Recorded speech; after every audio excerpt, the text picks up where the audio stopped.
Well, happy Friday, everyone. Welcome to another live lawn care Q&A. My name is Ron Henry, and I'm here to help answer your lawn care questions. If this is the first time you are gracing us with your presence on the show or the channel, first of all, welcome. Super happy to have you here. The way the process works is really simple. On your screen, you'll see a chat box. In there, you enter your question, comment, concern of the day, and I work through them in the order that they come in. Sometimes I have the answers, sometimes I don't. But either way, we have a great time talking about lawn care.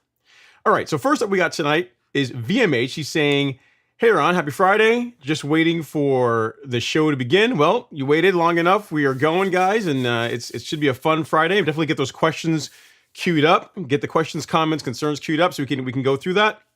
Guys, it's been an interesting time, man. I mean, it's actually beginning to warm up a little bit compared to the way the weather was a few weeks ago here in Georgia, but we haven't had any rain, which still has the lawn checked out, unfortunately. I don't really think it's going to come back too much with this season, but that didn't stop me. Still got to mow in today just because I wanted to. It needed. I wanted to give it some fresh stripes, even though it's not really green anymore. Hopefully, all your lawns are doing well. And yeah, looking forward to the questions and comments you guys have in the show tonight. As always, if you want to support the show, visit the Golf Course Lawn Store. This is where we sell the Golf Course Lawn Academy, as well as any products that can help you with your lawn care journey. And with all that out of the way, let's get into it. So we got Mary J in the house saying, hey Ron, looking forward to tonight's live stream. You're my hero. Thank you so much, Mary. I really do appreciate it. That makes my evening. Thanks for the kind words. And then LG, you guys know LG, right? Then I should call him the notorious LG, saying he celebrates 11 months of membership. 11 months. Thank you for the support, LG. Really do appreciate it. Hopefully all is going well with you in Iowa. Even though I complain about, cool weather and everything, I'm sure, I can't really, if you guys, your idea of cold up there is probably much greater than what I'm dealing with here in Georgia. He says, good evening, Ron and the Golf Course Lawn Squad. Let's do this. Let's do it indeed, guys. So you guys want to see the lawn after the fresh mow?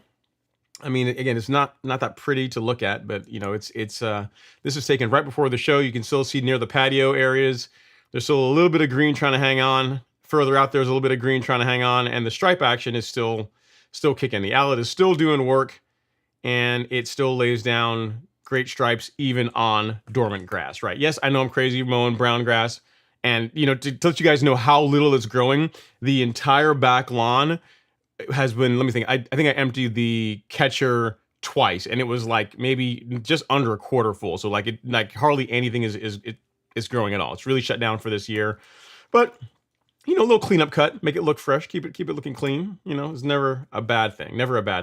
We got a couple of questions from last week, one around fungicide and overseeding that we're going to get to later on in the show, and also another one around wild onions. So definitely stick around for that if you guys are interested in getting the answers to some questions that were raised last week. And let's see who else we have in the live stream. We got Higgy Pop here saying, hey, Ron, happy Friday. What's going on, Higgy? Thanks for coming to hang out, sir. And then John Williams with the first question of the evening. He says, hey, Mr. Ron, thanks for the show. Sounds crazy, but after my grass checks out for the winter, should I continue to water? I might have been messing up.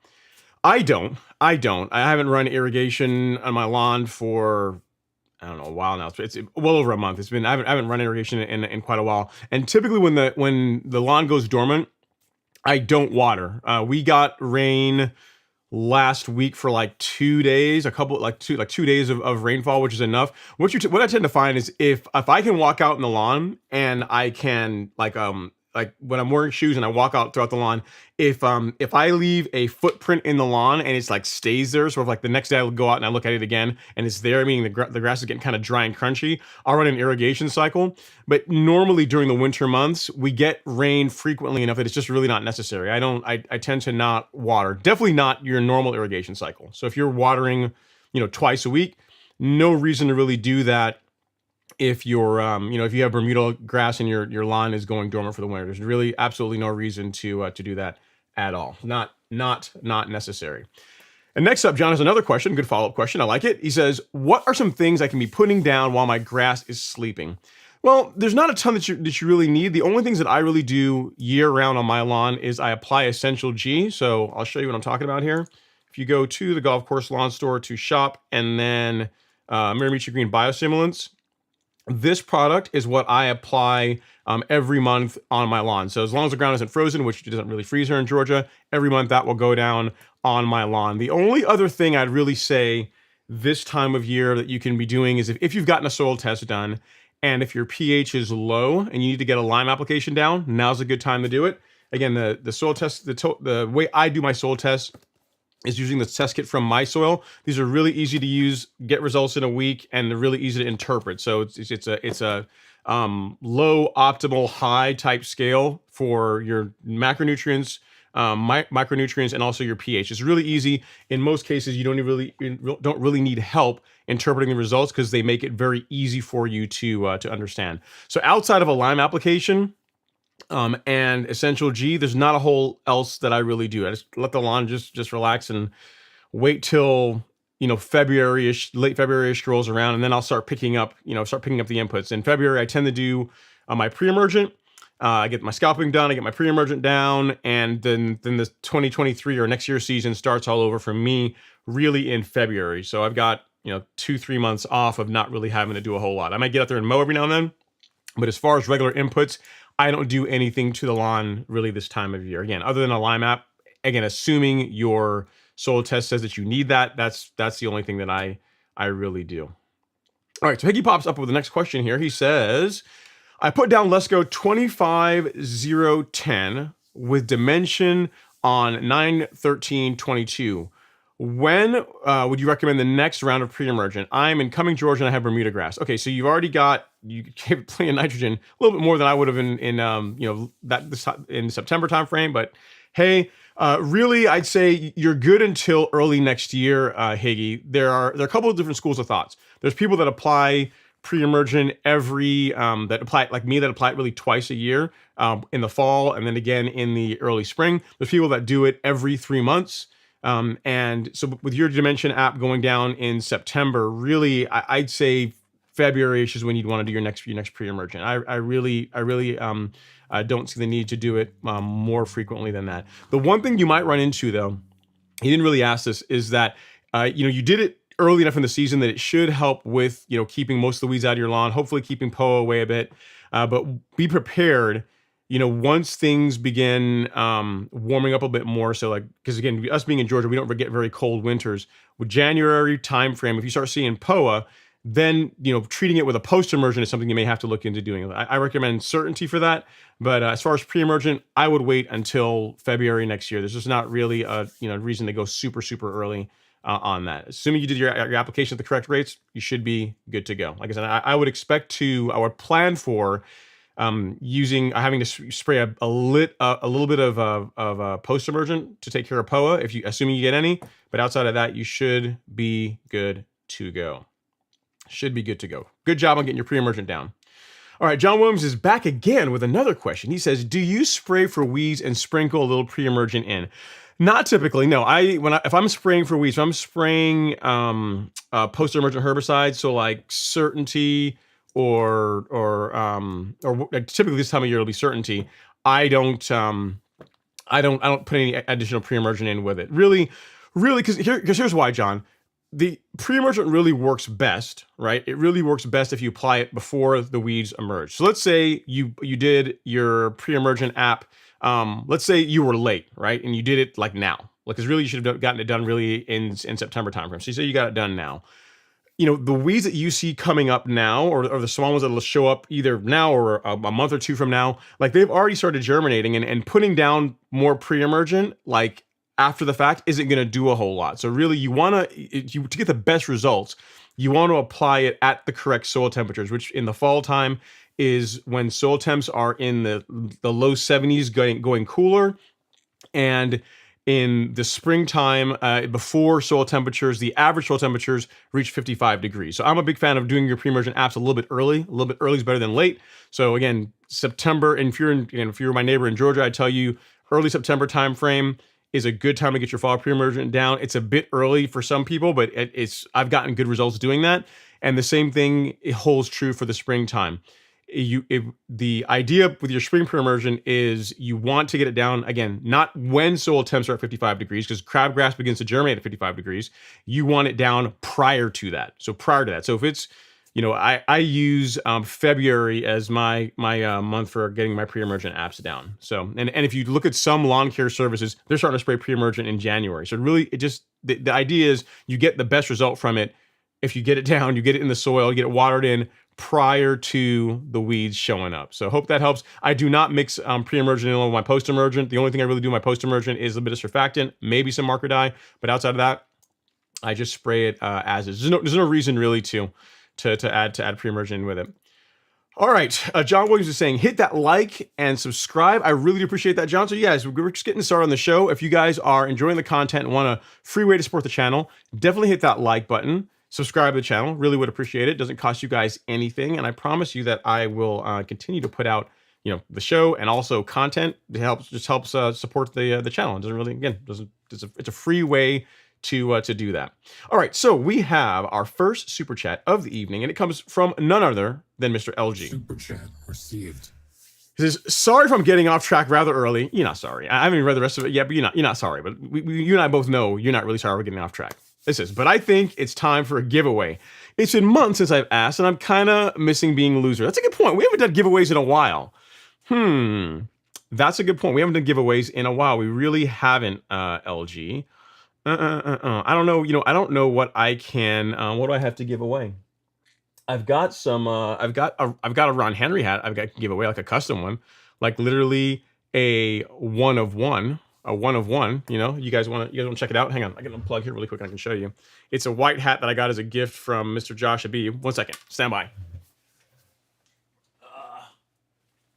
This guy here. It's a really nice hat. If you like white, obviously I don't wear it because I can't imagine keeping this clean, but it's a Richardson 512. Hang on, let me show you guys here. It's a nice hat. It's got the leather patch on it, right? The leather on Henry patch there. And, as you can tell, it is brand new, never been worn, but it's all white. So I can't go use this in the lawn or mow grass with it, or even do YouTube videos, because it's not going to stay this way. There's only one of these out there. There's only one in existence. And if you guys, want a chance of winning this, what we can do is at the end of the show tonight, because you can't do it now, because we do the live stream giveaways using the chat. So what you can do is at the end of the show tonight, you can let me see. So this way we can make sure you actually watch. We can make sure you actually watch the show. You can put in. You can say something along the lines of, "I plan to dominate my neighborhood next year." Something like that. Like, my goal is to dominate my neighborhood next year. Something like that. So put that in the chat, and that enters you to win this hat. Again, one from Mr. Josh. If you haven't seen Josh in a while, I need to text him and see how he's doing. And the way it'll work is next week is when I'll do the drawing. So you, at the end of the show tonight, you enter a comment, That's going to get you entered to win. Don't, guys, and one thing too about this, don't like enter like 17 different times or don't put your comment in a bunch of different times. It's only going to, the software I use is only going to choose once. It's going to deduplicate it. So there's no point in spamming the comments. Just enter your comment one time. Something about dominating your neighborhood as far as that goes.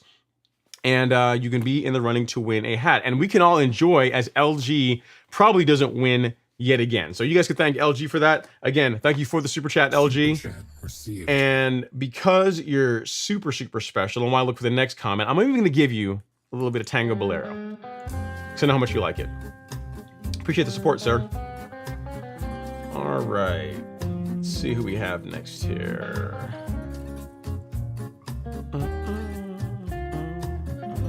All right, so next we have Mark F up in the chat. And actually, you know what? Before I do that, I've been doing a bad job at doing this. I want to make sure that LG is put in as the show sponsor because, you know, hell hath no fury than LG not having his name in lights, right? So there we go. There you go, LG. You're good to go. Thank you so much for that. We also got some more super chats. We run down to grab those really quick. One from Mr. Ben Raham. Thank you so much, Ben. Super chat. Just thanks for hosting. Thank you for showing up. If you guys didn't show up, I'd just be here sitting here talking to myself. You know what I mean? And then next one from Mr. John Williams. Thanks again, Jot. Thanks for the super chat, sir. Appreciate the support. It really does help out. You guys will help cover the, shipping the hat and just taking care of my my lawn maintenance or my mower maintenance over the winter. So thank you guys so much for the super chat. It really does help out. It doesn't really matter how big or how small. I really do appreciate all the love and support. Just appreciate you guys showing up and after week and hanging out in the Live Cure live stream. So very good stuff. All right, Mark Evans up next saying, hi all, what's going on, Mark? Hopefully you're doing all right, sir. And then Ben Raham is saying, hey, thanks for hosting, Ron. The Maya Bermuda is still trying to hang in here in Buford. I emailed a pic, feel free to share. Will do. I can do that. So I can find the picture here. Ben, let's see your Maya. I mean, it's hanging. It's hanging in there a little bit. I mean, I'm not, Ben. We're gonna have to like redefine like hanging in there. I mean, it's. I've seen more dormant than this. I'll put it that way. How about that? It's not gonna say it's super green, or it's not like how my lawn looks, right? It's not like totally brown, but it's yeah, I mean, there's definitely some green in it. I give you that. There's definitely some green in it. You got some leaves there. I see you have trees, you got a lot of leaves in your lawn, but yeah, it's definitely got more color than my lawn does this time of year. So I appreciate the picture, sir, and appreciate the super chat. So guys, one thing I want to show you guys while we're talking about also viewers submitted pictures. So John Daza, right? If you guys remember from the show last week or the week, or not the week prior, because I wasn't here the week prior, but either it was last week or a couple of weeks ago, he asked a question about seeding his turf type tall fescue and doing weekly spoon feeding. So check this out. This is really cool. And it shows you like how cool season people really have it easier than us warm season folk when it comes to establishing a lawn. So this is before, right? This is October 3rd, 2022. So just over a month and a day ago, right? This is where he's doing his seeding project. And then this picture is like 2 days ago. So look at that. So from that to that in literally a month. That's insane how quickly the how a fescue lawn can get established. There's no way you can get Bermuda looking like that in such a short period of time. Pretty insane. So thanks for sharing the pictures, John. I asked him ahead of the show if it'd be cool with me sharing it. He said absolutely, go do that. So it's pretty impressive because it'd be really nice if you could seed a Bermuda lawn and in a month it looked like that. So very, very cool, sir. It looks like you're doing your question about the weekly spoon feeding. It's working really well in your case, and the lawn looks great. So keep up the great work. Thanks for sending the picture in. All right, next up is Mr. Dwayne's World. He says, hey, Ron, happy Friday. Feeling a little bit under the weather, but I still wouldn't miss the stream. Keep up the awesome work you do. Thank you so much, Dwayne. I really do appreciate it. And guys, Dwayne just recently got a new Greens Master, or new to him, Greens Master. So definitely check out his channel, Dwayne's World. And I think this was like earlier this week, he released a review of it, talking about it. So if you want to see some cool equipment, Dwayne's got lots of cool mowers. And again, he just added a greens mower to his arsenal. Definitely, go over and take a look at his channel, give him some love, help support him. All All right, next up is Wayne Kelly, or Wayne, best of that, Wayne Kale. I'm probably butchering your name, Wayne, but I'm trying my best. He says, okay, aside from giving up on the leaves until they are done falling, when should I scalp my zoysia grass again? I would not scalp again, Wayne, until springtime, really. If you wanted, the times of year when I would scalp Bermuda and or zoysia would be the beginning of the season. So I break it up into two. So early February, late February, I'll do a scalp. And the same thing can be done for zoysia if you so desire. And then if you don't have a way to thin out the lawn a little bit, you can do a scalp or a hide to cut reset in the middle of the summer. Bermuda needs this really more than zoysia. Zoysia is a lot slower growing grass, but Bermuda, especially if you're real mowing it, tends to thicken up really a lot. You start having some cutting problems. You'll start having scalping issues when you're just doing your regular mowing in places that you didn't in the past.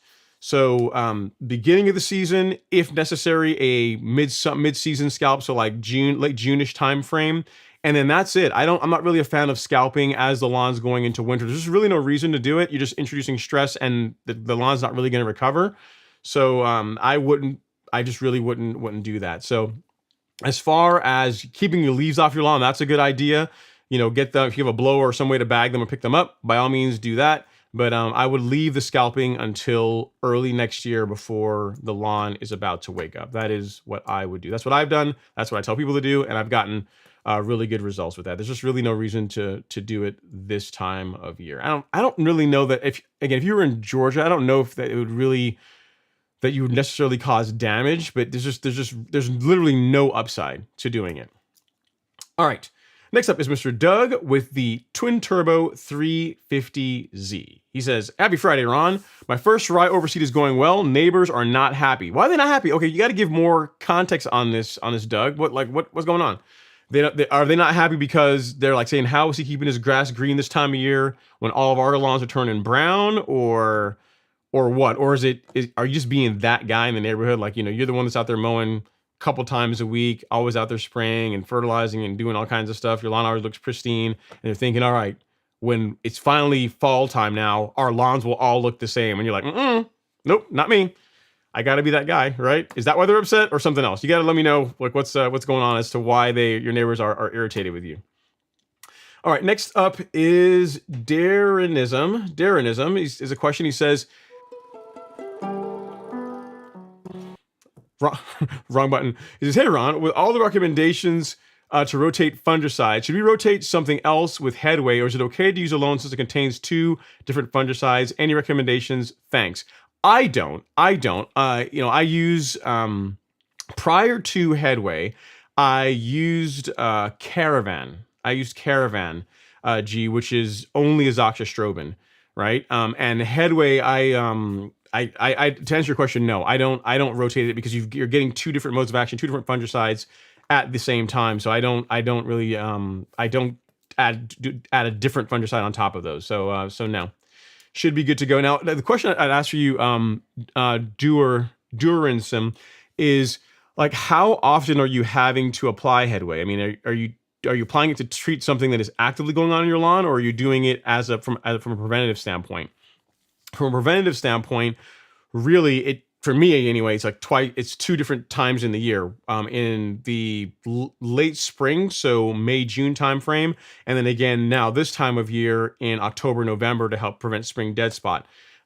So yeah, to answer your question, no, Headways is all I use, and I've had good results with it. You're getting two different, again, you're getting 2 in 1. So hope that helps, sir. If you need anything else, definitely let me know. Now, there are a lot of other fungicides than azoxystrobin and propiconazole, but for what's really, for a lot of what you get on residential lawns, like those two, between azoxystrobin and propiconazole, that will do it. Now, if you have like Pythium, like a Pythium outbreak, right? And you wanted to actually target the Pythium, but just not have it spread anymore, you could use Subdue. I forget what the active ingredient in Subdue is, but you could use something like that. But that's a very specific fungicide. As far as one that is for you could think of more from like a broad spectrum control, and you can use it as a preventative. Azoxystrobin and propiconazole, I find, work very well. So hope that helps, sir. If you need anything else, definitely let me know. All right, next up is Dwayne's World. He's back. He says, hey, Ron, My plan is when my lawn is going fully dormant, I want to spray all the weeds. Will Celsius still work in cool weather? It will. It's just going to be slower. It's going to be slower. Like anything else, like if you can spray it when the weeds are actively growing with a little bit more temperature, it works. It'll work faster. But to answer your question, yes, it will still work. It's just going to be slower to get results. Make sure you use some surfactant with it, Dwayne, and it should be good to go. I guess one question is, why wait? Because we still have some temperature now, right? It's like not fully cool yet. Why wait until the lawn goes completely dormant to take care of them? I just out of curiosity why you're planning to do that. All right, next up is Gary Kelly Jr. He says, "Hey Ron, I'm in the burbs of Chicago, and it's still in the 60s, but temps will start dropping. What kind of fertilizer should I end the season with?" So you have a couple options. You can use no fertilizer at all. There's not necessarily says you have to use fertilizer at the end of the season. But if you're going to, I'm a fan of using fertilizer that has lower amounts of nitrogen or no nitrogen at all, and higher amounts of potassium. So I'll show you a couple of options, Gary. That one would be something we carry here on the Golf Course Lawn Store. If you have, your other place of choice where you have to get your fertilizer, you can too. But I'll show you what to look for. All right. So if we go to the store and then go to lawn fertilizer, you're going to see a couple of options here. So you have the Stress Blend, which is a 7020. Again, only 7% nitrogen and 20% potassium. I like that. Or we also just got this back in stock, the 0048, the sulfate of potash. This is a really good option as a pure potassium fertilizer. This is a good to end the season with. You know what I mean? Like this of the two, if I had a choice between the two, right? Either one will work, but if I had a choice between the two, especially since this was back in stock, this is what I would use. If it sells out, because this one we don't get nearly as much in as we do the Stress Blend, then you could go with this. But either a 7020 or the 0048, either one of those will work. What you're looking for is a fertilizer that has a lower amount of nitrogen or none at all, and higher amounts of potassium. That's what you're after. Higher amounts of potash is what you're after for a winterizer type fertilizer. So hope that helps. All right, next up is Dwayne's World. He says, I want to spray all the weeds. Yeah, I already asked you that question. And Wayne Kelly is back, or Keel, I'm sorry, is back and says, oh yeah, and dethatching before or after scalping. I need to top dress in the spring terribly. Okay, so what I would do, Wayne, is I would scalp and then dethatch. And in both cases, if you have the ability to do it, and for dethatching, you're probably not, but in both cases, unless you have like an outlet or a sorghum or something like that, in both cases, catch all the debris. Like save yourself a lot of headache by using a mower that can catch the debris. But I would scalp first, and then I would dethatch.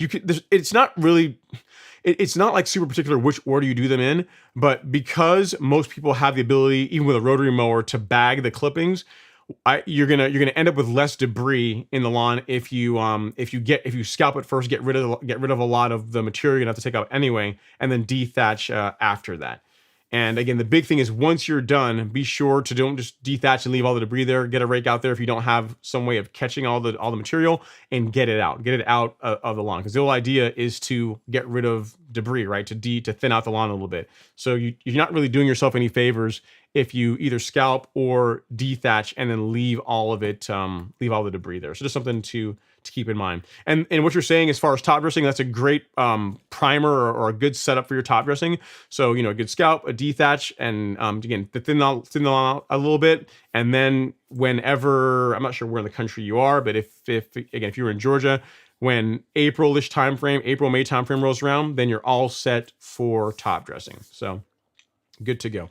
You didn't mention aeration. I'm a fan of doing aeration as part of my my top dressing projects, because it's a great time to fast track getting some Essential G, whatever starter fertilizer or whatever fertilizer you decide to be using at the same time. It also helps the top dressing mix to integrate better with the existing soil. So if you can, you didn't mention it, but you did say top dressing, so I'll talk about that a little bit. If you can, do an aeration prior to your top dressing. So hope that helps, sir. If you need anything else, definitely let me know. All right, John Williams is back. He says, have you heard any positives on mold control with the in-ground spikes that do some ultrasound noise in the ground? I have moles and I've tried so much. My Orkin lady said, go after the food source, the grubs, and kill the grubs. Yeah, so I think your Orkin lady is, I mean, she's correct in that it's to get rid of grubs, especially if they, grubs, to get rid of moles, especially if they've been around for a while, it typically takes a multi-pronged approach, like, pun intended. The spikes, like the ultrasonic spikes that make noise, I don't know how well those really work, but a surefire way to get rid of them is to eliminate their food source or to reduce their food source. So getting rid of grubs in your lawn is a good thing. They don't only eat grubs, but that's one of the things they do eat. So get rid of grubs, as well as using a poison, so like a mole bait or poison. Like I've recommended Talprid and another one called Tomcat. I'll actually put that in the chat here for you, John. So that's another option. And then another thing that people don't really think about too is if you water your lawn excessively. So if you're watering your lawn a lot to where your soil is very, very moist, try to back off on that, because the lawn being really soft, especially near the surface, makes it easier for moles to burrow through your lawn. So between those three things, using reducing their food source, using poisons, and or traps, and then also reducing the amount of water you're putting in the lawn, between doing that for a period of time, that tends to be pretty effective at getting rid of moles. But yeah, so it's not just one thing. Typically, if a person just does just grubs, or just tries to go after their food source, that can work. But really, a combination of that and poisons tends to work pretty well. And I'll give you an option here that you can try. There's this one that I'm linking to you, and there's also one called Talprid, Talprid. You can look that one up as well too. And between those, you should be able to get rid of it. I got lucky with my mole problem in that we caught the guy in the act and were able to take him out relatively quickly. So, but if you've something you've been fighting for a while, where you're maybe perhaps dealing with more than one, it's gonna take a multi-pronged approach to get rid of them all. So, sorry you're dealing with that. I really don't like moles. I've only had to deal with one in all my years of being here, and hopefully it's just one and done. They are absolutely awful. I mean, it's terrible. I don't know. I'm trying to think if moles are worse. If I'd rather have moles or like a lawn disease, probably. I don't know. Probably moles. Lawn disease is pretty nasty. But yeah, definitely try that. Reduce your watering. Use an insecticide. So again, I didn't give you an option for that, but Acelepryn is a great option. Let me show you that really quick. I gave you the mole poison, but I didn't actually give you a way to kill the grubs. So a couple different options. You've got Caravan, which is a combination insecticide and fungicide. So if you wanted to do a preventative fungicide application this time of year for spring dead spot, and you also wanted to target grubs, Caravan would be a good option for that. If all you care about is just getting rid of the grubs, then Acelepryn in either the super concentrate, the SC, which is this guy right here, the small bottle, right? We saw the 4 ounce, or in the 25-pound bag. Either one of those will work well. So whichever is easier for you as far as applications and your preference will work as far as getting rid of the grubs. It doesn't really matter as far as effectiveness. They both work well. It's really down to which you like better. So hope that helps, sir. Sorry you're dealing with that. And if you have any other questions, let me know. All right, so we have another super chat. Thank you so much, guys. I really do appreciate all the love and support tonight from Doug 350Z. He says, shipping for LG's hat. Now, here's the thing. You don't know LG's going to win. And if you guys some of you guys are new to the live stream, LG had this conspiracy thinking that, he just couldn't win. He always would enter contests. And I think, and of all the giveaways, I think LG won one. I think he won, like, what was it you won, LG? Was it like a soul test kit? I think I was giving away a soul test kit. And I think you won that. I believe that's what it was. But yeah, he's he's very passionate about his giveaways, and I mean, I hate to say it, I don't want to say that watching him lose is actually fun, because he's he's very passionate. If he doesn't win, he starts to call into question the random number generator being used, the way the website was loaded, all this kind of stuff. So it's good, all in good fun. But one of you guys could be the winner of this hat. Perhaps LG. We'll see, right? All right, next up is Ben Raham. He says, I'll be turf raking leaves tomorrow. The edging has to wait till spring. Rotator cuff is healing, hopefully. Yeah, man, be careful as far as any kind of, because most people hold their string trimmer, especially if you're not using like a strap like a harness to really support the weight on hopefully your non-bad shoulder, like this is not a, for your rotator cuff, that's not going to be good for it. And when you're out there turf raking, be careful. Same thing. I mean, you're talking about edging, but even with the turf raking, if that piece of equipment gets away from you, you can injure it. So just be careful is all I'm trying to say. I don't know. And waiting till spring on the edging, Ben, is there like a neighborhood kid or something, someone you can have come by and like you hand them the edger and just supervise them and say, hey, listen, I want it done this way? Because the nice thing about edging your lawn this time of year is that like a good edging will literally last for months, right? Like you give it, because the grass isn't really growing that quickly. You give it a good line up, good edge up, and you'll be good for much longer than you are during the regular growing season. For I'd say a couple of months easy, it's going to look respectable. So just something to consider. Don't go do it yourself, but if you can find someone to do it for you, not a bad idea, because there's nothing like having a nice edge on your lawn to give it that manicured look, even if it is dormant. It does make a difference in the way the lawn looks. It really does. All right, Golf Castle is up next and says, hey Ron, my backyard renovation is going great. I have a wonderful stand of turf-type fescue, but have weeds coming in the newly planted grass. Wondering what's the best way to deal with that. Well, what I would do, Golf Castle, is I would give it a little bit more time. Wait until your fescue is established to the point where you're mowing it, right? That's what I would do. And then as far as herbicides, you can use a selective herbicide to get rid of the weeds that have started creeping in. And what I would recommend, again, it depends on what you're dealing with, but a good option, a good broad spectrum herbicide for cool season grass is Tenacity. So something like this. This is the newly redesigned bottle that they now have the cup integrated in it. If you guys knew Tenacity in the past, you used to have to get it came with a bottle and a syringe, which you could lose a syringe, and then measuring it became kind of a bit of a pain. But now you can't lose it because it's all in one. So we just added this to the golf course lawn store. If you go to the weed killer section, you'll find it. And I'd say this with a surfactant. Once your fescue is established and you're able to mow it to where it's doing well, then if you want to spot spray the weeds that you have in your lawn with some Tenacity, that will work well. Again, I would wait until the lawn is established and you're mowing it, because there's no reason to introduce any stress to your brand new lawn. You spend all this time, money, water, everything else trying to get it to where it is. You don't want to smack it with a herbicide and potentially injure it. So Tenacity would be a good option. Again, we carry it under shop, weed killer, and then you've got the cool season section. So Tenacity for a broad spectrum of weeds. It's safe for cool season grass, and then Sedgehammer for sedges in cool season lawns. And if you need like a bunch of stuff, if you need Sedgehammer and Tenacity, we've got a kit in both cases. We've got a kit for warm season grass, which is Celsius Certainty, surfactant, and marker dye, and then a cool season kit, which is Tenacity, Sedgehammer, and again, surfactant and marker dye. So you can get any way you want. Got you covered. So hope that helps, sir. If you need anything else, let me know. Again, do not get too ambitious on spraying too early. Give it time. Let the grass catch itself first before you get out there and start smacking it with herbicides. All right, so we had a question on the topic of weeds. Last week we had a question. Let me take you off the screen here, Golf Castle. A question on wild onions. So I looked into this one. Josh Bronco asked this question last week. He says, do you have any questions on keeping wild onions away? So I looked into this, Josh, and from what I was able to find, and also asked a couple of buddies of mine that spray lawns for a living, and they corroborated what I was also finding in the research, was that there's not really a pre-emergent that is very effective at keeping wild onions away.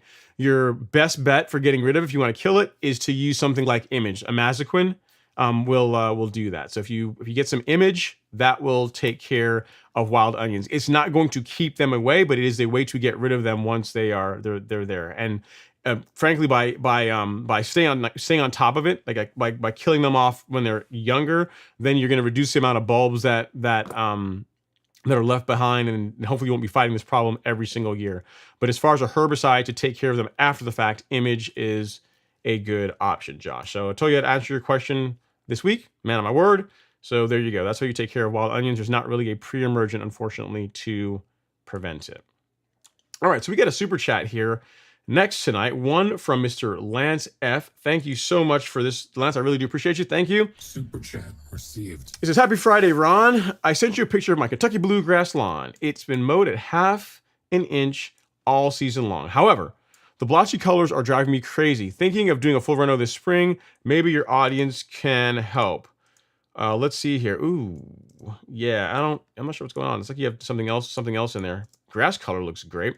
So, guys, this is Lance F's his KBG lawn. Let me put a tag on this really quick here, and then I'll show everyone else. So this is what he's got going on in his lawn as far as blotchiness. You can see the color looks great. It almost looks like you have Poe in there or something, man. But you can see the differences in color. You got like some dark green there in the center. Like the majority of it is this is like I don't know, like a nice emerald green. But then all around the edges, like around the edges, starting from like midnight, coming around the clock, it's lighter. So not sure what you got going on there. It's almost like there's something else in there, or maybe you have two different types of KBG, and there's a color difference. Lance, maybe that's what it is. But you're saying, doing a full reno is a way to get rid of it. But I mean, 'cause I don't know that all that's POA. Really, it looks like you might have two different types of Kentucky bluegrass in there, and with the different colors that come along with it. So if it's driving you crazy, which I get it, that's that color, that's enough difference in color that it looks like something weird's going on. A full renovation is likely going to be the way to go, because if the lighter stuff is KBG, is Kentucky bluegrass, then I don't know of a selective herbicide that will kill one type of Kentucky bluegrass and leave the rest of it alone. Kind of like with Bermudas, there's not really a selective herbicide that I'm aware of anyway that will kill common Bermuda but not also injure hybrids. So full reno might be what you are looking at if you are if it's driving you crazy. And I get you. That's enough to where I might consider a full reno if I were you too, because that's quite a bit of color difference. If you guys in the live stream have any other thoughts on it, feel free to chime in. He wanted to raise it to the gallery to get some thoughts and feedback. Feel free to chime in and let Lance know your thoughts on what he should do.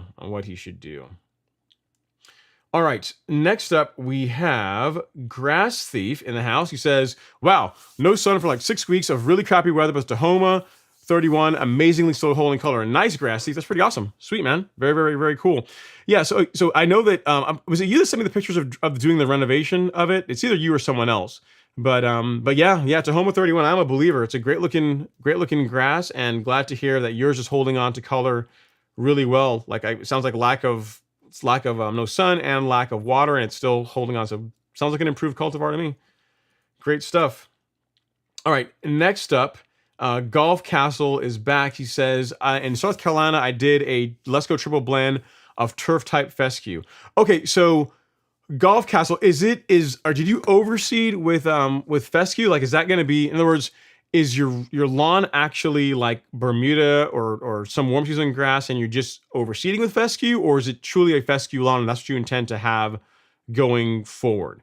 Because if it's the latter, to where you're a fescue lawn and that you're good to go and that's what you're gonna have, then yes, absolutely, tenacity is fine to use. If you're just overseeding with it, then you're definitely going to want to lay off of this when it gets closer to, I mean, I'm not a fan of spraying tenacity really on warm season grass at all, but definitely once we get like into the February timeframe, when the grass that, again, I'm assuming you have warm season grass, but you maybe not. Assuming if you say you had Bermudas beginning to wake up, in that time you're going to lay off tenacity because it will injure it. So I'm not sure which way you're going, because saying that you're in South Carolina, that's what got me thinking. Again, that you can grow fescue in South Carolina. The people in Georgia grow it, but it tends to be people that have very shaded lawns, because fescue doesn't tend to do very well with a lot of direct sunlight and the heat that tends to come with summer, unless again you have like a lawn or yard that has a lot of trees to take the edge off of it. So hope that helps, sir. And if you need anything else, definitely let me know. All right, LG saying, wait until the end of the show. I'll be in detox before the end of the show. Yeah, you gotta wait till the end of the show, because the end of the show, right now, you can't actually comment on this video. So the live stream, because it's live right now, you can leave like a comment, you can leave messages in the chat, but I'm not talking about the chat as far as being entered to win the hat, right? Once the show ends tonight, there's in the comment section, right? That's going to become available once the show's over. In there, write some comment about dominating having the lawn that your neighbors are going to envy, right? So like something about dominating the neighborhood. And if you do that, then you're entered. And then next week we'll pick a winner randomly, and we'll see who gets the one of one hat. It's a pretty cool hat. I've had this for a while, but I can't bring myself to wear it, and I may as well give it away because I know I'm never going to wear it because I don't want it to. It would irritate me if it got dirty. All right, Ben Raham's already typing out, getting practice. He says we will dominate the neighborhood next year. You probably will, but again, save the comment for at the end of the show. Once the show ends, which I'm not sure how late we're going to go tonight because we've only got 70 people in the chat. It's a time of year when people aren't really in their lawns as much. But wait till the end of the show, Ben, and then drop your comment in. All right, next up we have Kevin K. Jury. And he says, same thing. End of the show, at the end of the show, Jury. Not right now. I appreciate you guys getting it going, but at the end of the show, not right now. Next up, we got Robert Rainey saying, hey, all. What's going on, Robert? Hopefully you're doing well, sir. Dude, you switch up your avatar more than anyone else. You sometimes it's holding the high finish. Sometimes you're at the top of your backswing, looks like this time. But you definitely love your golf. Love it, man. Very, very cool. Very cool. All right, next up is Rich Nice. Rich Nice is a question. It's a good one. He says, hey, Ron, do you ever suggest to roll your lawn? And if even so, what kind of equipment would you recommend? I've only done it once. Like one time, one of the neighbors had one of those. It's like one of the power devices for doing it. So you just start it up and it propels itself. And the nice thing about, I'll give you this, the pros and cons. It does smooth out the lawn. It does make it look smoother, but I'm not a fan of doing it on residential lawns because it introduces a lot of compaction as well too. So if you want a smooth lawn, what I would say is top dress it. So that's really the only time when I would recommend introducing a roller into what you're doing on your lawn. So if you really want to get your top dressing as good as possible, because I tend to use my reel mower in the same way, is you will top dress it, and then if you have access to a roller, you can roll the lawn, or if you have a reel mower with a drum on it, or preferably a heavier one like the Greensmaster 1600, or I could do it with the Allet as well too. You disengage the reel. Obviously, don't have the reel running when you do this because you don't want to. There's nothing to mow because you just finished top dressing it. But you can tip the mower back slightly and use the weight of the mower to roll the top dressing mix in to kind of pack it down and give it a nice smooth look, to kind of work the material in and just give it a nice smooth appearance. Outside of that, I'm not a fan of doing it. I've only rolled my lawn outside of top dressing one time, and it does visually, again, it does look a bit better, but I didn't like the fact of how compacted and hard it made the lawn. So if you had a golf green on your property and you wanted to make it really good to where it rolls well, that situation where rolling makes sense. Like golf courses do tend to roll their greens. But for the rest of the lawn, I wouldn't do it. I really wouldn't recommend it and you can't.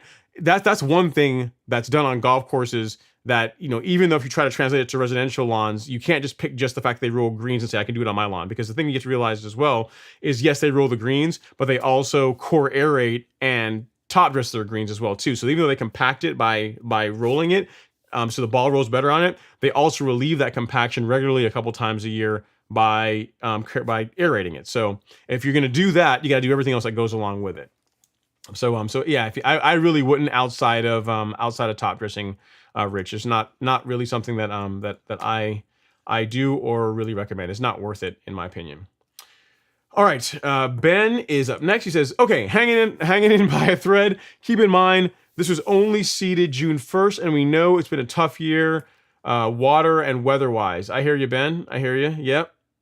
And here's the thing, Ben. It's funny about that comment is that I think the first part of the season, so from April all the way until really August time frame, we were doing awesome. You know what I mean? Like it was all happy days. We were getting tons of rain in the summertime. Like the month of August, I hardly had to run any kind of irrigation.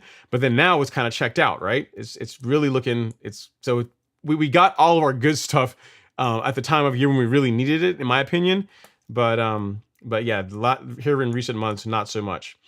LG sent a picture of his lawn in Iowa. Now, here's the thing, guys. I've seen stripe action, and there has to be a slight deduction because it's cool season grass. Because it is easier to stripe cool season grass than warm season grass. But he had to send me a picture to throw his hand in the mix to show all of us with all of our brown lawns right now what a nicely striped lawn can look like. And you can see how LG is dominating. You can see the neighbors around him, leaves everywhere. There's a whole lot of just don't care in the neighbors' lawns. Look at LG, not a leaf. Well, it's a little bit of leaves on the right hand side there, but very little leaves. And the stripe action is on point, sir. Look at that, nice and nice deep color. Looks awesome. Great job. Love it, love it, love it. Love it. Looks really good. He said, and here's the thing. This is even real mode. I think he mowed this with a rotary mower. And he did want me to also note that this is not, there's no filter. So he's not making it greener. That's how it actually looks. So LG, your lawn does look pretty awesome, sir. I salute you. I wish my lawn looked like that this time of year, but it's not to be. Mother Nature doesn't have it. All right, next up is Luis Ramirez. He says, hey, Ron, I saw your video about overseeding with Arden 15. I see that Pennington seed is no longer on the market. Any other suggestions for overseeding Bermuda? So yeah, there's Maya. There's a couple. There's Maya. There's Rio. There's a couple different types of Bermuda grass seed that people like. Or Yukon is another one that people like and get good results with. So here's the thing. I will tell you this, Luis. As far as seeding a lawn from scratch, meaning if you're doing a renovation, then by all means, pick a cultivar that you like, and by all means go for it. When it comes to overseeding, right? So even though I've done it, for most people, I really don't recommend doing that because for most people, they're trying to solve a problem the wrong way. As a matter of fact, if I could go back in time and take the area where I had a couple of trees removed, and if I could go back in time and address those areas, instead of having one like Tifway, what was supposed to be Tifway 419 sod brought in that didn't match and created this whole big discoloration problem, I would have just plugged the area. So most people overseed their warm season grass or Bermuda, trying to fix thin areas or trying to solve a problem with a lawn in the wrong way. So I'd say if you're going to do a renovation, like you're burning down your existing lawn, you're going to start over, by all means, go for it. But the problem you're going to run into that unless you have like Tifway 419, I know Tifway and Arden look reasonably close. They look reasonably good together in that you really can't tell the difference too much between them from a texture standpoint and also from a growth characteristic standpoint. But I can't say that would be the same thing for Maya or Yukon or some of the other Bermuda grass seeds. So if you are at the point where you want to renovate the lawn and start over, then pick a grass seed that you like and by all means go for it, But as far as overseeding, for most people, they're better off plugging the areas or figuring out what's wrong with why grass isn't growing in that particular area than trying to fix it with seed. So there's something else to keep in mind. Yes, and you are right. Arden 15, you can't really get any more. Pennington discontinued it, and Princess 77, you also can't get any more because that's also been discontinued. I've heard they're working on a replacement, but I don't know. That's all I've heard. You know exactly what I know. I haven't heard anything as far as what it's going to be, what the benefits are going to be, all this kind of stuff. But yes, you are correct. You cannot get Arden 15 anymore in your line. And here's the thing I say too: if you find someone selling it online, I probably wouldn't buy it because the fact that they're not selling it anymore, that any seed that's still laying around is probably old. It's been sitting there a while. So wait, either pick one of the cultivars that are still available, like Yukon, Maya, Rio, one of those, or wait until they come out with the replacement to RN15, or even better, if you're going to do a renovation, burn down your existing lawn and just install Tahoma 31 sod, right? Because Tahoma 31, everything I've seen about it looks pretty awesome. And if you don't have too large of an area, like your lawn isn't too big, that is going to be a faster way to go from a lawn you don't like to a lawn you really like. And it's going to require less water, less headache, less stress in general than taking on a seeding project. So just something to keep in mind. All right, next up is Golf Castle. He has a super chat. Thank you so much for that, sir. I really do appreciate it. Super chat received. He says, I need to send you some pics of my renovation and what I have going on. I have built my kids a sweet backyard green. It's ultra durable Bermuda, And it's my baby. I have used your advice a ton. You helped me build it, and I appreciate you. No problem, Golf Castle. I want to see the pictures, and if you need to send them to me, my email address is right here, ron@golfcourselawn.com. Once you take some pictures, you can send them this week or send them next week, and I'll get them up on the show. And I think I remember you, because I get a lot of email, but I if you're the one I'm thinking about, where when you're walking in your lawn, the green is in the back left corner, then you're the person that I'm thinking about. Or if not, you're someone else. But that's a person that comes to mind that I've spoken to in the past that had Ultra Dwarf in their back lawn. It was a pretty cool back lawn. So I think you might be the same person. But if not, I'm good to be wrong. But appreciate it, sir. Send me pictures of how the lawn does, for sure. Send me pictures of it, and let me know. And let me know so we can just show it off on the show for everyone to check it out. It'd be really cool. And again, thank you so much for the super chat. Now the hard part, now the hard part of finding where I left off. All right, here we go. We're back. All right, Betcher is back and has a question that says, "Hey Ron, Meyer Zoysia in PA. I see a lot of runners in bare areas that I'm trying to fill in. My question is, should I cover with sand, peat to protect during the winter? Thanks for helping." You can, but I don't know how much it's really going to help, Betcher. I mean, given that you are in Pennsylvania, like, it gets pretty cold there, and especially if this is your, like, if it's not your first year, right? So you've been, like, the lawn has been through a couple of seasons, it's probably going to be just fine. If you want to put a little bit of peat moss over it, sand, I'm not sure so much about, but if you want to put a little bit of peat moss over it, you can, but I don't know that's really going to do a ton, given that here in a couple of months, you're going to have snow, and it's going to be on the lawn for a long time, and it gets really, really cold and stays cold for a long period of time. So you can, but I don't think it's going to do a ton, to be completely honest. So I'd be interested again in knowing, is the Meyer Zoysia a new installation, or is it one that you've had for a few years and it's just taking a while to fill in, unfortunately? All right, LG saying, dominating the neighbors year in and year out. You are, sir. I got to hand it to you. That is definitely, that's definitely a sign of domination right there. Even your vanity strip, man. Stripes are looking good on that. Nice work. I cannot argue with the fact that you are dominating year in and year out. All right, Doug350Z says, I sent you some pictures of why they're not happy. Has to do with the sea of brown. Haha, feel free to share. Yeah, I don't know if I got your picture, I got your email, Doug. Unless your name is something else, you email me as something else. I don't see you here in in my email just yet. So if you want to send me another, or try again, that will work. But I'm not seeing your picture, whatever you sent to me, in my email, unfortunately.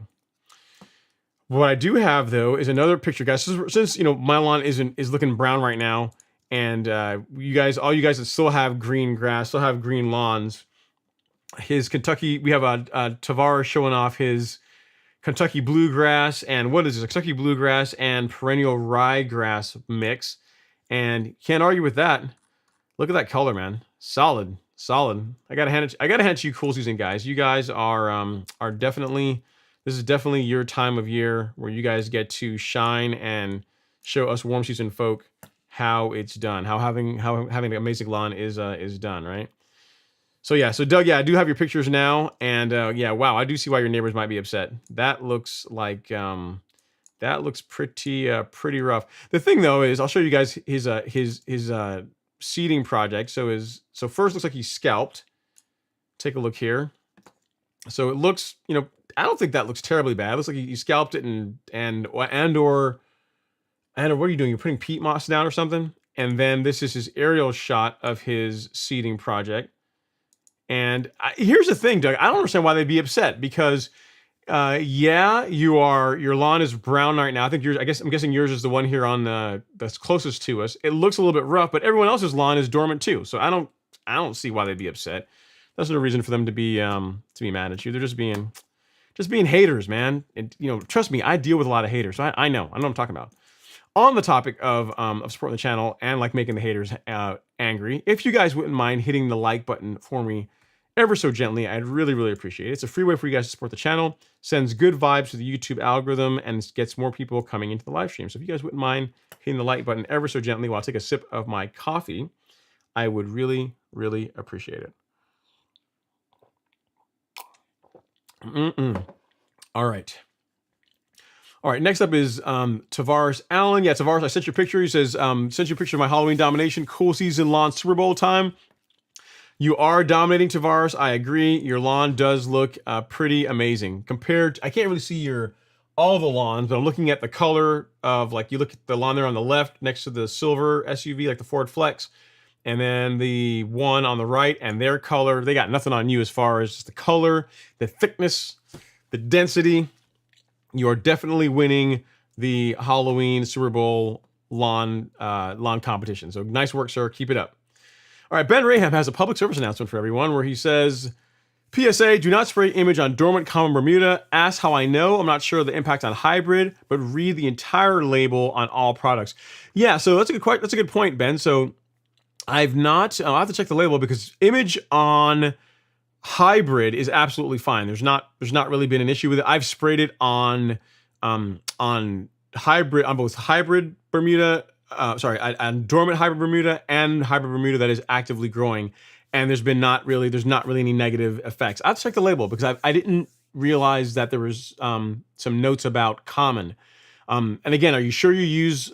One thing I might say is, are you sure that the rate you use is correct? Because I don't ever recall seeing anything on the image label about common Bermuda, about keeping it off of common Bermuda. I might be wrong though, but I don't recall seeing that. I'll have to look at the label and get an answer for you here because I don't recall seeing anything. You know, let's actually look at it right now because you got me wondering here.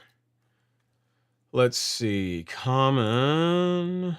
Can we scroll in so I can find it here and show you guys? We can look at it all together. Does it say anything about common Bermuda? Yeah, no, it says common chickweed, and yeah, I don't see anything about not spraying it on common Bermuda, Ben. Yeah, that I didn't think there was anything on the label about not spraying it on common Bermuda. It's the only thing that it has common in the entire label is in reference to chickweed. So, we have to dig into that one and figure out why you had a problem in your case on your dormant common Bermuda lawn. All right, next up is Mr. Timothy Wolf. He says, hey Ron, happy Friday. Are you changing up your fertilization program next year, 901C, etc.? Yeah, so next year I'll probably, I need to see what my soil test results say, but I'll probably go back to Turfplex or alternate between the two of them. Do like some Turfplex on an app or 901C. Either way, the only reason why I said I got away from Turfplex this past year is that my phosphorus levels were showing not necessarily high, but they're trending up. And because I didn't really want to put any more phosphorus into my soil, I just, I limited. I'm getting a tiny bit in it from NutriKelp. Let me see here. Let me show you here really quick. Like NutriKelp has 1% in it, and this I'm going to continue to spray, right? So I didn't feel the need to also continue to compound that by also spraying Turfplex as well, which also has a bit of phosphorus in it as well. But next year we'll see. I'll look at my soil test results and what I'll probably end up doing is alternating between Turfplex and 901C. Outside of that, there's not a bunch of other changes planned at this point. Not anything else I can talk about anyway. But for the most part, the program that I did last year and the year before is what I'm going to be doing next year. Some things may be swapped in and out, but the overall program as far as spoon feeding, spraying every couple of weeks, that type of thing, that's going to be still a thing next year as well. Still going to be a thing. It works, so why? If it ain't broke, don't try and fix it, right? All right, next up is Alex. Alex is in the house. He says, hey, Ron, happy Friday from Central Texas. With temps in the 70s and 80s, can I still apply Headway G this late in the season? I emailed some pictures for my lawn. Subject, not yet dormant. Thanks. Yeah, Alex, so as far as Headway G this time of year, and I'm not sure if you meant to say Headway G, remember, is the fungicide. the time when you want to, reason why you spray Headway G in the months of October and November is really as a preventative to try and keep spring dead spot away next year. So again, the times, I've already covered this a little bit early in the live stream, but the times when I recommend using fungicide as a preventative are the months of May, June, and then again, this time of year, October, November. So yes, it's not too late. You absolutely can still use Headway this late in the season. It's not a problem. Now, as far as things that you might want to start pulling back on are like your nitrogen inputs, right? So even though you're still the 70s and 80s, so as long as the grass is still growing, continue to feed it. But as soon as it begins to start cooling off to where the grass is growing slower, and you're going to want to start putting it to bed for wintertime, that is when you're going to want to start backing off the amount of nitrogen that you're putting into the soil. But yeah, Headway, you can absolutely still apply that this time of year. No problem with that at all. No problem with that at all. I don't see your email of your lawn, but I'll keep an eye out for it. Maybe it will pop in here soon. Very, very cool. Guys, also, I wanted to show you guys a lawn transformation. This is really cool. So a viewer, you guys remember NMS Auditor, right? So this is what his lawn started out as. I'll show you, or what it used to look like. The back lawn used to look like. So this is to give you guys some inspiration, especially this time of year as we get, you're starting to make your plans for next season and saying, oh, my lawn looks horrible. Because I get that a lot. Sometimes in email or in comments saying, well, your lawn looks great. What happens when you have a lawn, that starts out really bad? How I take a lawn that looks really bad and make it look awesome. So take a look at NMS Auditor's lawn. This is where he started. Take a look at this. Show you guys before. So that's not terrible. It's a nice view, right? You got like a lake or pond there in the background. But the lawn has a bit to be desired. It definitely needs some. It definitely could use some love, right? Could use some love. So he then went out and acquired some equipment. And when I say some equipment, I mean some nice equipment here. Let me show you this real quick. What he got. Picked up a 3250D. Look at that. It's clean. It's nice piece of equipment there. Nice riding reel mower. Nice setup. And then through much hard work, regular effort, the lawn that looked like this. Let me see if I can bring it back up here. That looked like this. And again, this was in May of this year. May 25th of this year is what it looked like. And this is now how it looks, or how it looked on August 11th. So this is from May to August. May, which again, that's pretty rough, to August. And what did he do over this period of time? He started mowing, started feeding the lawn, started taking care of it. And really, you're talking about, let's say, so May 25th. So it's, we'll call it June. So June, July, August, so really about 3 months, right? End of May to early August. Within the course of 3 months, he took a lawn that looked like that and turned it into a lawn that looks like that. So pretty awesome work, sir. And it really just shows you guys, it doesn't really matter where you are in your lawn journey. You can really make a lawn look pretty. You'd be surprised. All you guys would be shocked at how much dedicated work over the course of just a few months can completely transform a lawn. And I didn't even ask him for these pictures. He just sent them to me, just wanting to share how his lawn has developed over the course of the season from all his consistent hard work. So keep going, sir. Actually, I'll show you guys a picture of the front because he's proud of that as well too. But this is his front lawn. That's looking clean as well. Really nice. And he's even got trees. He's not like me, right? He actually left the trees in. Look at that. See, guys, you can have a nice looking lawn and trees as well.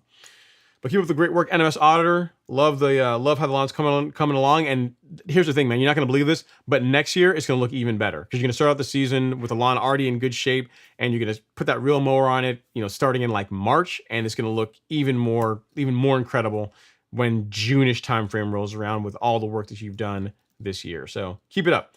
Really, really, really good. And he says, yeah, did you get the picture of my new Greens Master at the beginning and the end of the season? I did. I just showed the pictures, right? So everyone got to see your lawn transformations. So hardware before and after. So a lot of work and sweating in between there, but there you go. Great work, sir. Keep it going. All right, next up is Dave Justice. He says, I get sod webworms every year. How come my neighbors don't get any? Any suggestions? I'm not sure. I'm not sure why your neighbors don't get them, Dave. But you can use. I want to say a Celiprin is labeled for webworms. Let me make sure I'm not lying to you here, because it works. It will target pretty much all turf caterpillars. So I'm pretty sure a Celiprin will do the trick. Let's see here. Worms. Yeah, it's I'm pretty sure it'll take care. Well, yeah, and sod webworms. Yep, I thought so.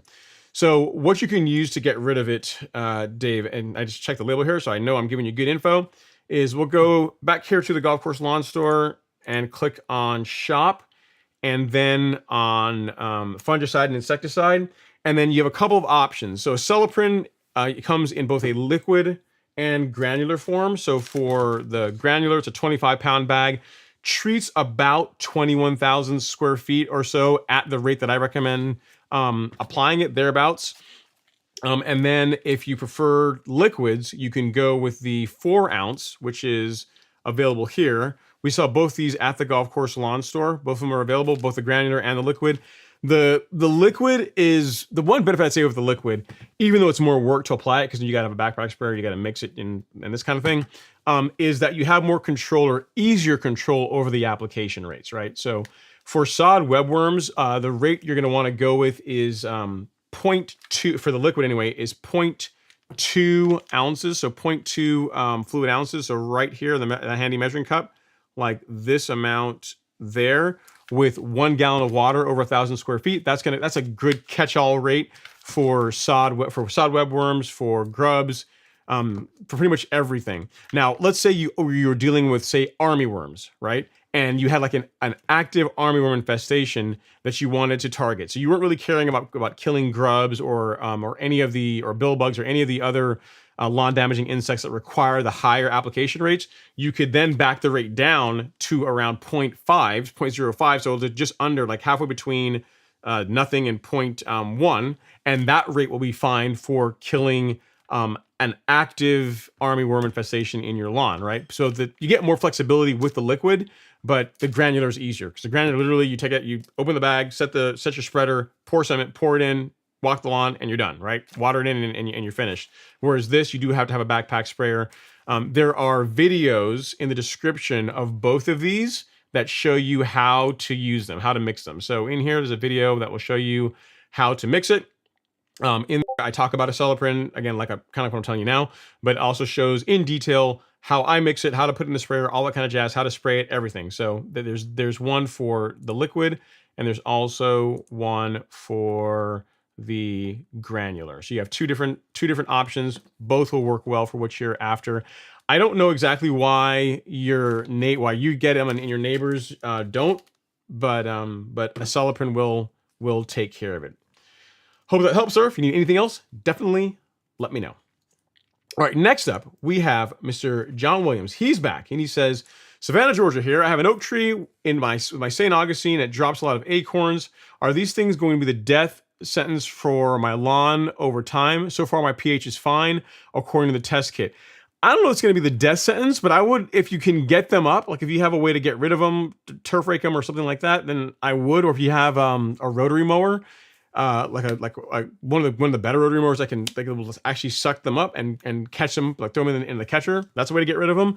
But I really wouldn't sweat it too much, John. You know, a lot of people get wrapped around the axle around those types of things, thinking, oh, if I have an oak tree or I have acorns, or I had a question from a viewer talking about hey, I want to understand, like, should I measure buffer pH or the active pH, like which one should I go by? And the easy answer for most people, like for that question in particular, is just measure your soil pH. If it is low, add lime, either calcitic or dolomitic. If it's high, add either an elemental sulfate or a citric acid, and then test again in 3 months and see how it's moving around.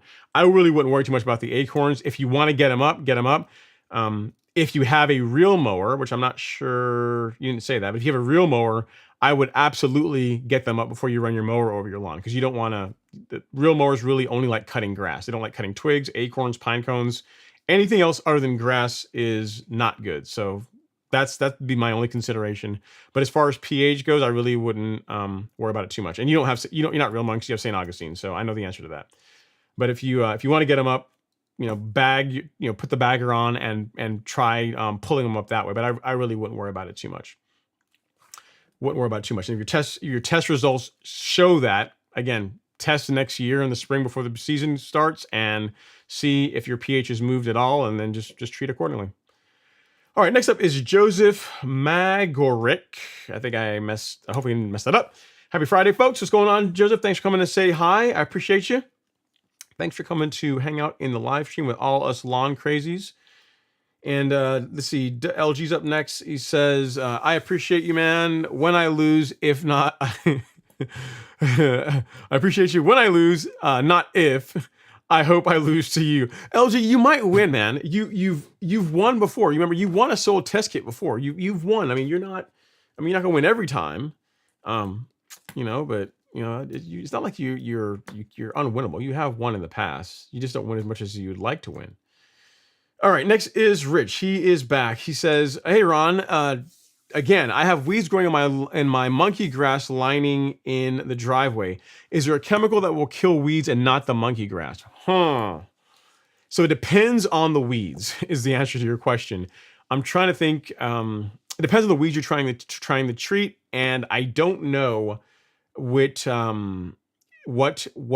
herbicides are selectively safe for monkey grass. It's a pretty hardy plant from what I understand, but if you don't mind, Rich, send me an email, shoot me an email here, Ron at Golf Course Lawn, with some pictures of the weeds you're dealing with, or if you just some pictures, or just if you know what they are, and I'll do some research, because you're saying that the monkey grass is lining your driveway, so it sounds like we don't have to worry too much about the grass. Is it up? In other words, send me a picture of where it is too, because I need to see if the monkey grass is like in a bed by itself, or if it's in with your existing lawn, because that's going to make a difference as well too.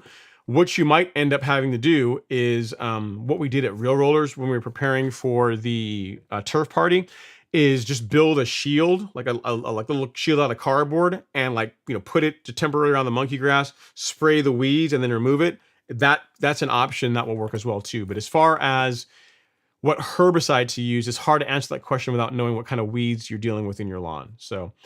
But feel free to send me an email, and I'll do my best to help you out. But we might be able to find something again that is selective, that is safe for monkey grass, but it will still kill the weeds in question. Worst case, you're just gonna have to just build like a little temporary shield to keep the herbicide off of them, and then you can knock out the weeds while also keeping your monkey grass happy. Good question. All right, next up is Rob's Blazer. Says, I have Bermuda grass and it's not bad, but I would like to get to thicken up next season. My soil test shows I'm a little bit low on NPK. My pH is low 7s. I'll be adding sulfur this winter. Any suggestions?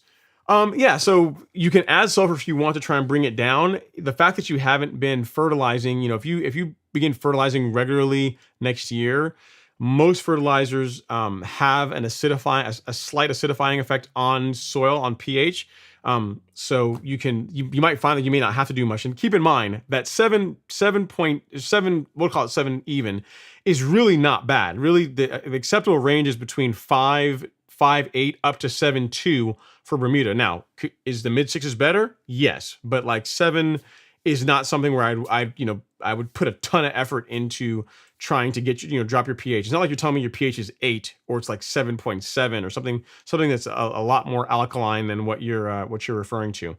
What I would say, Rob, as far as ways to get it to thicken up next season, I mean, if you've already, I'm not sure when you got your soil test done, but the beginning of next season, late February, early March, get a soil test done, see what things are looking like then.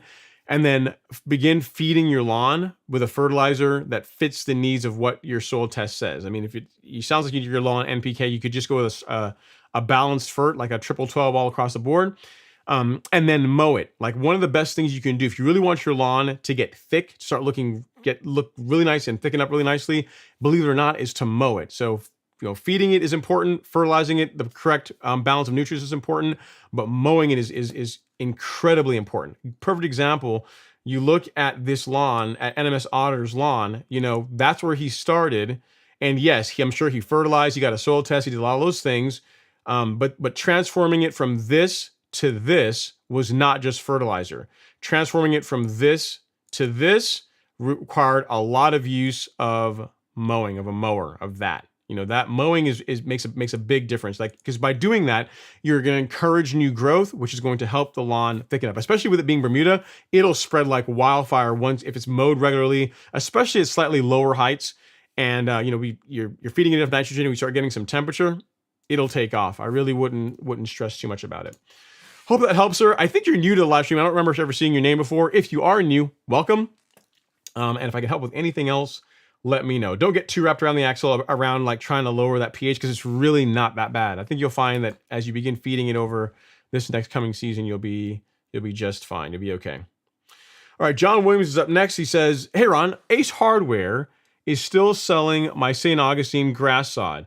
Will buying be a waste of money, or will it just check out and come back next year?" I don't know where are you in the country, John? You probably told me earlier in Savannah. Savannah doesn't really get that cold, does it?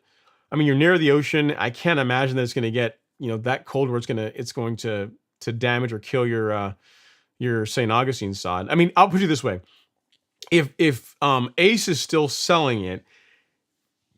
If Ace is still selling, it's likely they're doing that because you're still within the window when people can still put that down, especially given that you're so close to the coast and are going to have a relatively mild winter compared to even like what I'm going to be dealing with, right? Like you're further south than I am and you're near the ocean. So it's really not going to get super cold where you are.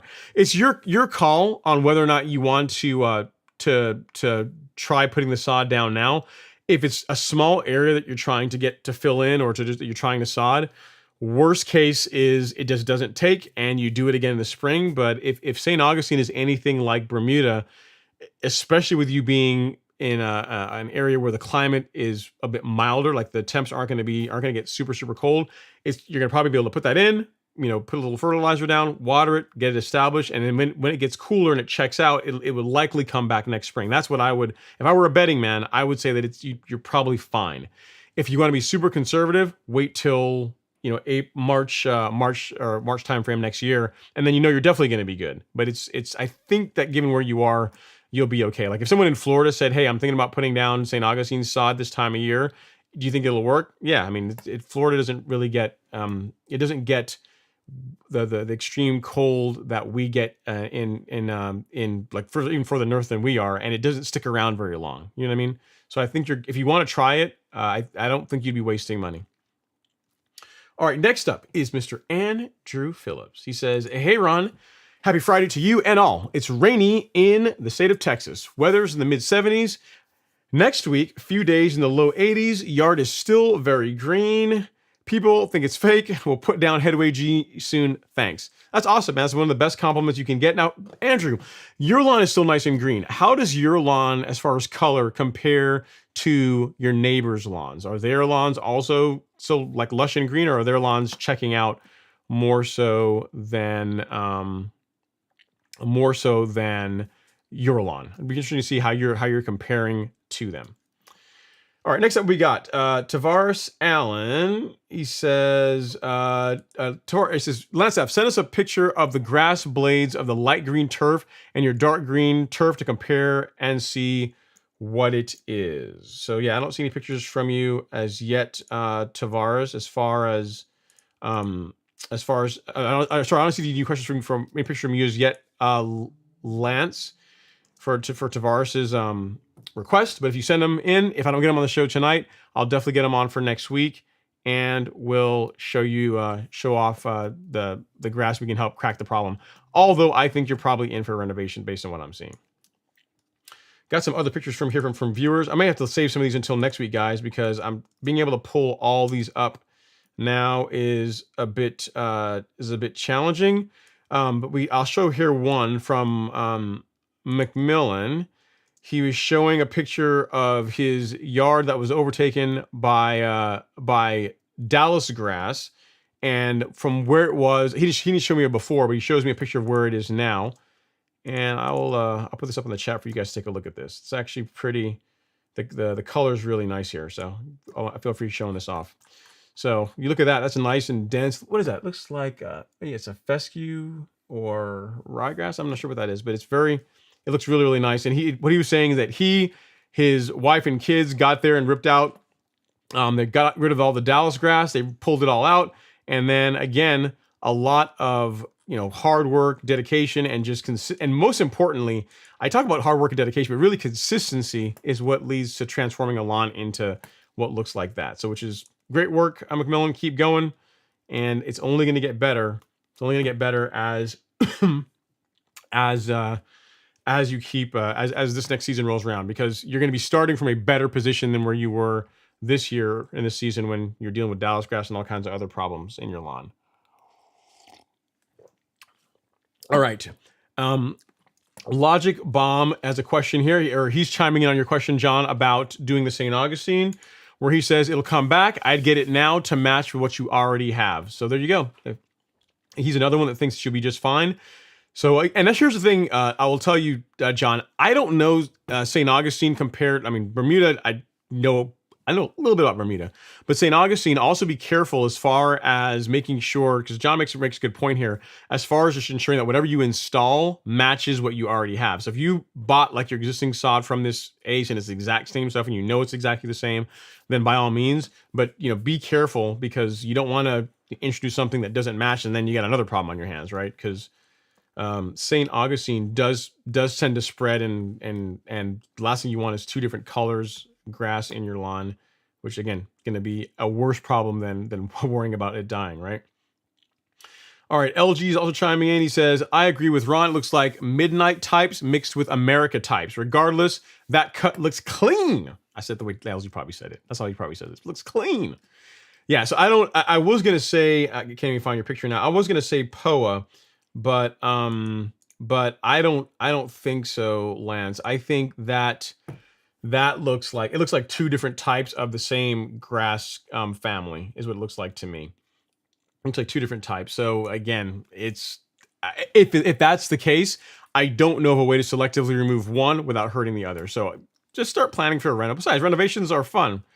That's what everyone says, right? You watch everyone on YouTube do them. They say they're tons of fun. So start planning for a reno in the spring if it bugs you that much. But to LG's point, I will say this. Most people are not going to really notice it, and the cut does look awesome. The cut looks really good, and but I get it. If it were me, that would bother me enough that I would probably kill it and start over. So, but it's really, really your call. Really, really your call. All right, next up is Joe Crypt. He says, "Hey Ron, I'm a new subscriber, and so far you seem to be on point." Well, hopefully I don't disappoint. Hopefully I continue to be on point. I'm not always on point, but hopefully I continue to be on point for you. He says, I want to get a reel mower, but I've noticed I have a slope on the front yard and a slope on the backyard. Which reel mower would you recommend? Great question. So there's a couple of mowers that I have direct, it was more than a couple, but there's two mowers that I would say will fit the bill for this. The best mower for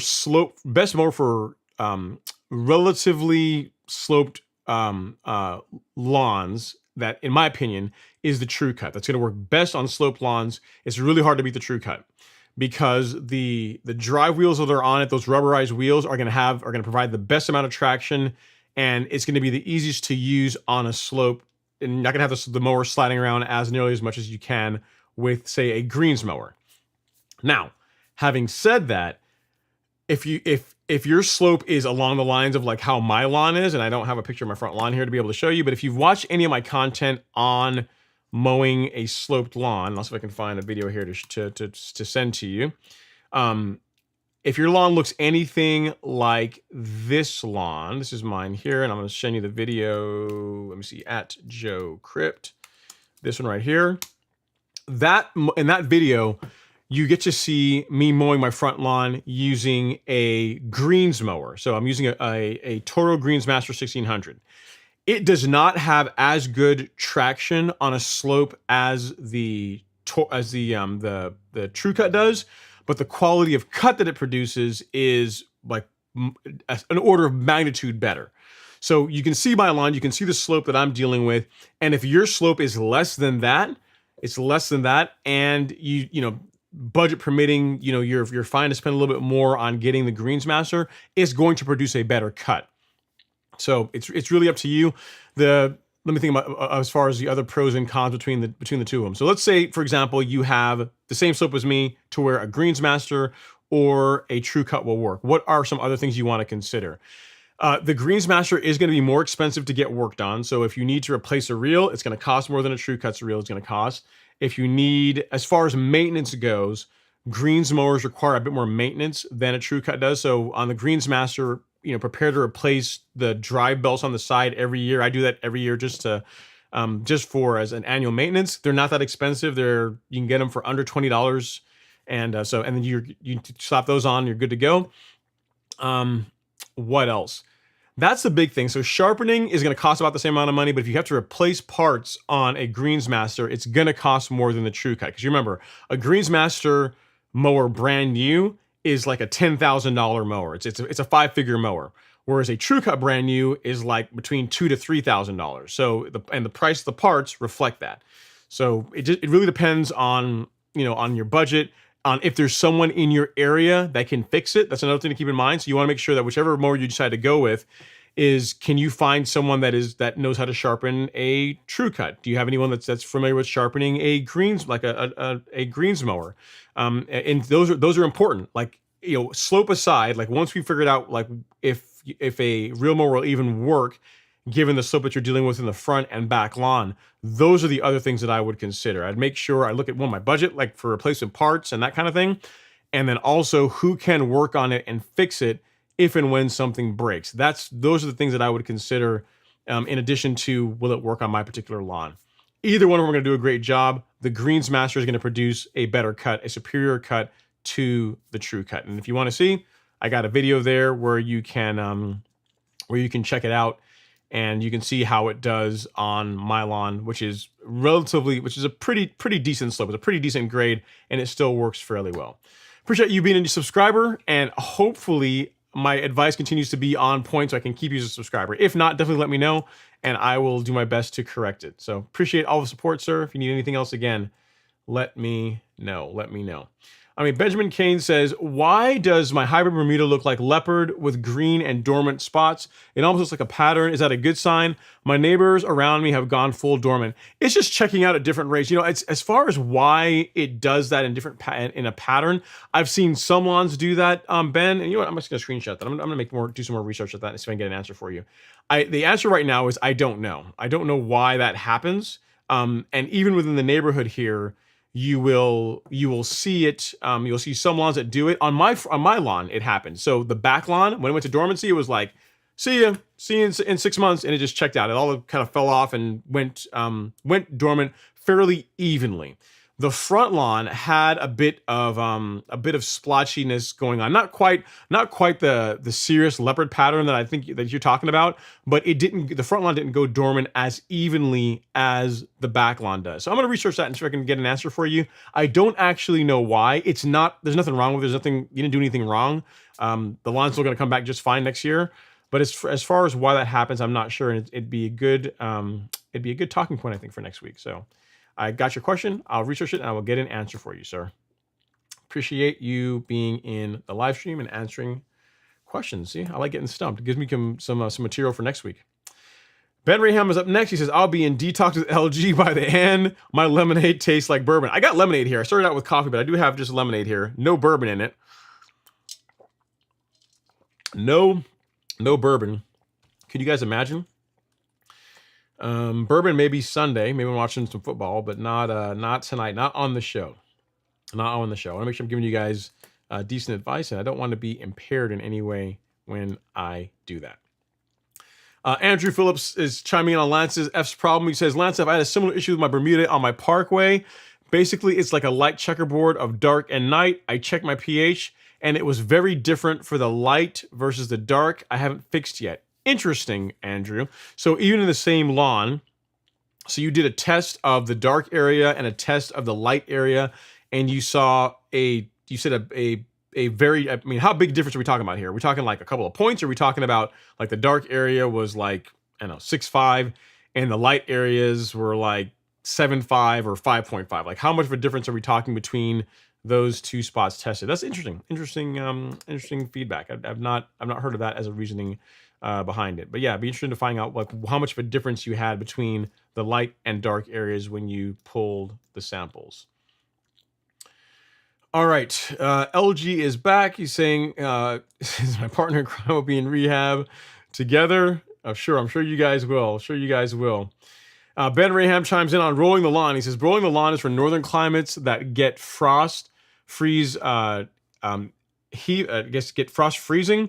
With southern clay soil, we need aeration." Yeah, so down here, again, I've done it one time and I didn't really like it. It made the lawn look a little bit smoother, but as far as the negatives to it, which again, making the lawn get more compacted, I wasn't a fan of that. To Ben's point, aeration is something. If you've had a choice between telling you can only do one thing, aerate your lawn or roll your lawn, 10 times out of 10, I'm going to tell you to aerate it. The only time, and again, this is only a very limited edge case, the only time where rolling the lawn comes into play, in my opinion, is whenever you're doing like top dressing and you really work the material in, press it down in, help smooth things out a bit. And I don't even use a roller for that. I use my reel mower. I just, again, disable the reel and just use the drum to roll over the lawn to help work the material into the canopy, into the surface. Good stuff. All right, so we got Archie. Archie, you're back, man. I haven't seen you in a while. So we got a super chat from Mr. Archie Amos. Thank you so much, sir. Super chat received. And Archie, with your super chat, thank you guys so much for the generosity. You are dethroning LG. You guys can fight it out. You are now the show sponsor for the remainder of the evening, unless someone goes higher than you. So your name in lights for whatever that means to you. Glad to see you're doing well, sir. I haven't heard from you in a while, so I'm glad that, or I haven't heard from you in the live stream. You have emailed me, but I haven't seen you online in a while. So I'm glad that you're doing well. Glad that you're doing well. Thank you for the super chat. I really do appreciate the support. Really do appreciate the support. Let's see where I left off, which is Colt Pill Pow is up next. He has a question about reel mowers, I think. He says, "Good evening, all. Okay, I can already see where this is going. You're probably going to fail at this, but we'll ask the question anyway. Good evening, all. Talk me out of picking up a grooved roller for my Owlet Liberty 43. Actually, don't, but confirm it's a good idea. A foot of snow coming to the prairies in Canada tomorrow." So, Colt Pilly Pow, I will tell you that you absolutely should get a grooved roller for your Liberty 43. Grooved rollers are awesome. You get a better quality of cut with them. There is the only negative, and it's not really a real negative. The only negative to a grooved roller is the mower is just slightly, a tiny bit harder to turn when you're using a grooved roller versus a smooth roller. But as far as quality of cut, it's better. As far as quality meaning evenness of cut, it's better, especially as you go lower to lower heights. It does a better job.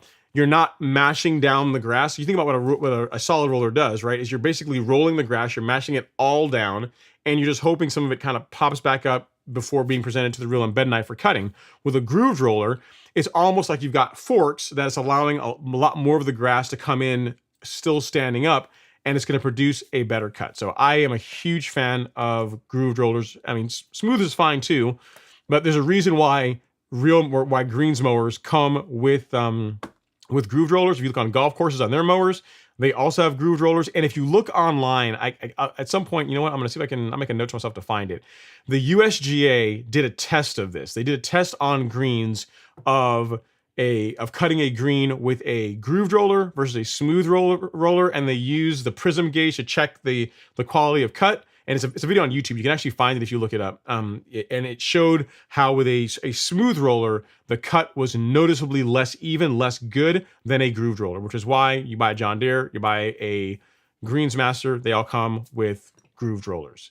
I don't even know if you might be able to get a smooth roller for them if you ask for it, but everyone I've seen has a grooved roller. So if you want to look it up, see if you can find it online. It's on YouTube. Look up USGA greens smooth versus grooved roller, something like that in the search query, and you're going to find a video. It's kind of an older video, but it shows them doing this very test, and grooved is better as far as quality of cut. So I'm trying to talk you out of it. I mean, you're gonna have to spend the money for it, but I mean, your lawn's worth it, man. So I think you absolutely should. You already got the real mower. You got, your lawn deserves the best, and a grooved roller is a better option. Plus, with it starting to snow like crazy in Canada, you need something to do while it's snowing, right? You're not gonna be able to mow the lawn, so now you got a project you can take on. You can slap a new mower on. You can put maybe some grease on the fittings and shine the mower up, give it a good polish.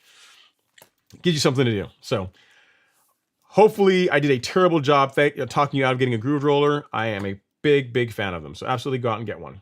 All right, so we got another super chat here this evening. Thank you so much, Lance F. He's back. Thanks for that, sir. Super chat received. He says, I sent you a picture of the grass up close. I think you guys are right. I have a mixed grass type, not all true Kentucky bluegrass. All right, so let's see, guys. Let us see if we can crack the case. Lance, okay, well, this is not, I'm trying to find here, because what I'm seeing here, these pictures all look the same. All right, so we'll pull up some of these here. I'll show you guys what Lance sent to me. So this is Exhibit 1, Exhibit A of his lawn. That's a close-up. This is another close-up of it, another picture of it. And let me close this guy out so you guys can see it. Yeah, so it's, I mean, they look pretty similar, man, unless there's a different picture you've got. This is another picture he sent of the lawn showing, I'm not sure if you guys are making something out. I mean, on one of them, the blade looks finer. Okay, so if you look at this picture, and maybe I'm not, tell me if I'm not crazy here. The grass blades on the right, if you look on the right, those look a little bit thicker to me than the ones in the middle and on the left. The ones on the right look a little bit thicker blade than the ones on middle and right. And I'll show another picture here. Last picture he sent, and then you guys can, we can all crack the case together. This is the last picture where, yeah, it looks, yeah. So if you look here, there are like at the 8 o'clock, 7 and 8 o'clock position, you can see those grass blades to me look finer. And then if you look, I don't know, it's hard to describe, but a third into the picture and to the right, they look wider. So it's like a wider blade on the right and a finer blade on the left, really like diagonally at like the 8 o'clock position. So it does look like two different grass blades to me. And you guys saw the pictures. Feel free to chime in, give your thoughts on the matter. And Andrew Phillips saying, yeah, a full 1.5 difference. Yeah, they look fairly different to me, Lance. So I think LG is correct that you do have you got two different types of grass going on there, unfortunately. So sorry you're dealing with that, but yeah, at least you know. And again, I'm sure the other guys that have cool season lawns will chime in and let you guys and bring out your thoughts on the matter as well. All right, let me find where I left off. In just for LG, I'll put on some Tango Bolero so I can figure out where I left off before I came down to Lance's super chat. All right. All right, next up is Andrew Phillips. I got my point in here. He says, Ron, what is the best way to deal with areas of the lawn that form a concave sinkhole? I pierce the area with a rod and there's a space of no soil after about 7 inches. Thinking of digging it out and re-adding soil. Yeah, that's about what you're gonna have to do, Andrew. So if it's slow, be careful though, because you might think it's not, I guess be careful when you do it, because you don't know how big of an area or how big the sinkhole is. But yeah, if you're noticing it to where when you walk on the area or you mow the area, it's beginning to settle, then yes, do a good job cutting the sod. Cut your existing lawn, like get like a flat shovel, cut it, like do a really good job cutting it, and if you can go almost as deep as you can. If you can get 3 to 4 inches before you go across, so you cut down and then cut and peel that back, then that's going to help it's going to help the lawn, the grass reestablish and root back in a little bit easier than if you cut it out too shallow. But what you're talking about is exactly what I would do. I would, you know, cut out the existing area, fold it back, try and keep it nice, keep it preserved. Put some fill dirt in and put the sod back. So if you have access to a tarp, that's a good thing to do as well too. So if you were gonna, I can't really describe it, but I mean, if you have like a tarp, lay a tarp down next to the area that you're going to cut out, cut the sod out, fold the existing grass over on that, and then the area of the tarp that's not being used, as you dig out, you can, you know, throw any dirt there, whatever else you want in that area, fill it in, and then fold it back down. And if you do a good job measuring it out and eyeballing it to where you get it fairly even, you really should only have just that one area that you were working on that will look a little bit unsightly, and you won't like mess up the surrounding areas as much. So a little trick that I learned from an irrigation guy when he came out. It was Austin at Mayfield Irrigation. And when he came out and did irrigation, replacement sprinkler heads for me. And, you know, I was out there with him, and he's like, man, your lawn looks really nice. It was really, really painful. I don't want to have to you know, make a mess of it. So when he did the ones on the front, he put a little tarp down and dug the material out, and it was really clean. Once it was done, you could even tell in the areas around it that anything had happened. So just something to keep in mind as far as an additional tip for filling in that area, Andrew. But I would absolutely do it. Now's a great time to do it. I mean, why not? It's you know, it's better for the lawn's already going to start looking ugly here soon, so go ahead and fix it now. All right, Logic Bomb says LG rehab is for quitters. Okay.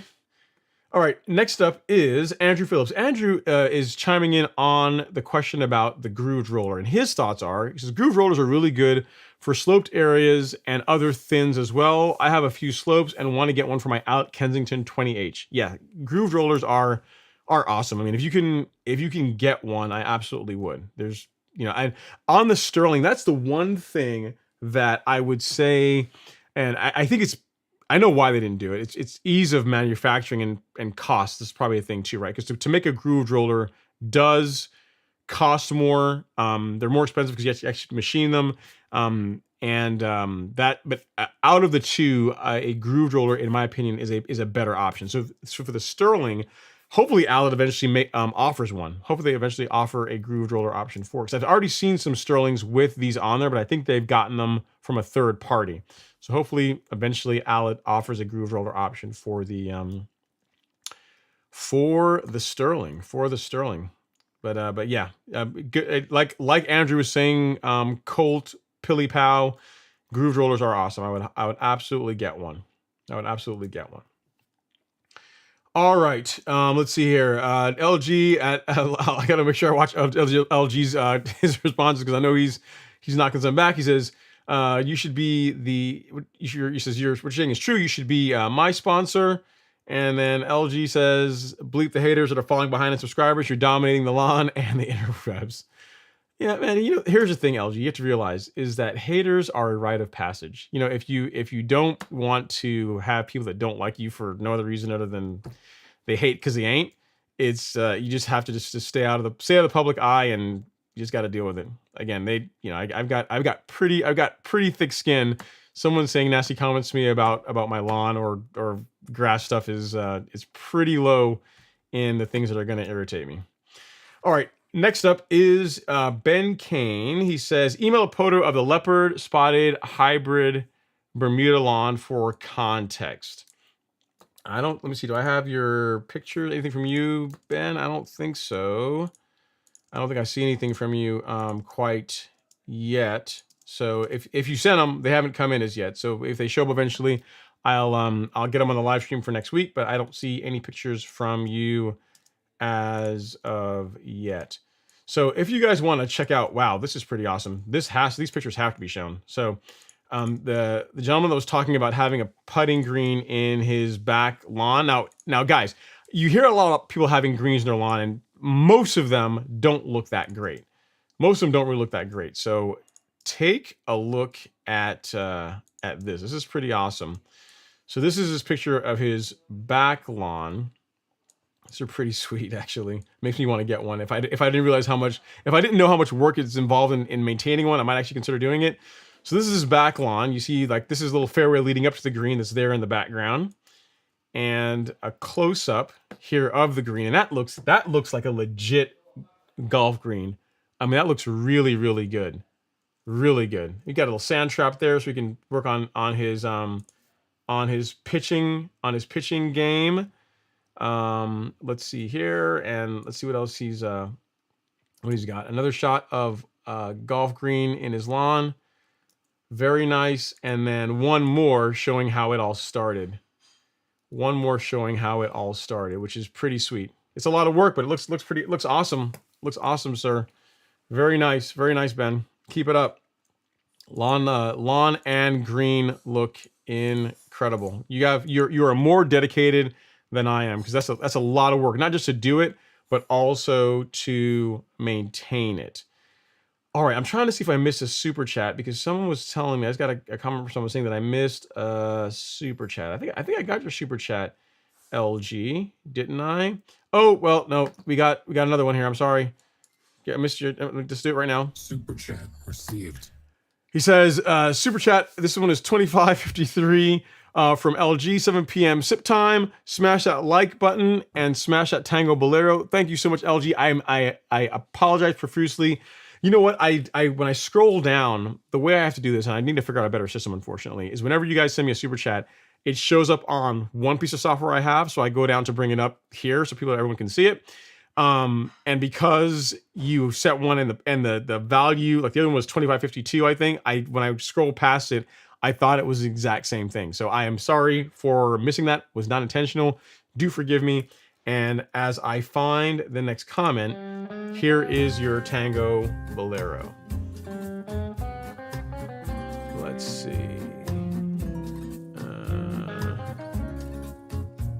Let's see here. All right. Here's our next question, next comment. Thanks so much for the support, LG. It's from John Williams. He says, "Hey Ron, I will have to cut out and reinstall the grass after 5 to 10 years. Will my grass get rid? I like my grass, but it'll get old after some time. If so, when will I know is the time? Thanks."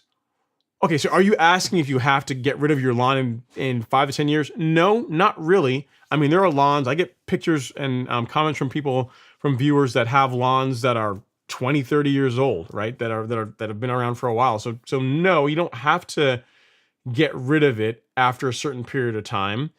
And so no, your grass will not, as long as you're taking care of it, right? So as long as you are like creating good soil, so you're doing your soil testing, you're feeding the lawn appropriate amounts of nutrients, you're mowing it, you're applying fungicides here occasionally to keep disease away. I mean, it's to do really, really well. I mean, I'll put it this way, John. There's more areas of this planet that has grass on it that has never been touched by anyone, that lives just fine and does just fine. And it doesn't get, it's not like that grass is dug up and destroyed and replanted every 5 to 10 years. So no, you shouldn't have to, especially if you're taking care of it. You'll be just fine. I wouldn't, no. So the answer is no. What you might find though, especially if you get into the lawn care game and you really become a bit of an enthusiast at it, you might get tired of one particular grass type and want to renovate and change it up. That is more common, that people tend to do, more so than an actual need to do so. So people decide to do it because they just want something different and some new project to work on. But as far as having to do it after 5 years or so, no. Yeah, that's not really a thing. So hope that helps, sir. And if you have any other follow-up questions, let me know. All right. Doug 350Z comes back in with another comment here. He says, "I watched Ron's old video with reel rollers, and I was convinced a reel roller with a front roller is better than a rotary mower as far as a lawn that is not leveled." Yes. Okay. So in other words, is a reel mower is better than a, yes. So yes, that is a good point, Doug. That's a good edge case. So both a grooved and a smooth roller are better than a rotary mower for Bermuda, for grass types that like to be cut shorter. For a lawn that is not smooth, it is not level. And that's a good point, because I'm assuming that your lawn is relatively smooth. But for a lawn that is a lot more bumpy, because a grooved roller a smooth roller tends to cut a little bit taller, like it sinks into the lawn, into the turf a little bit less, you are less likely to get scalping.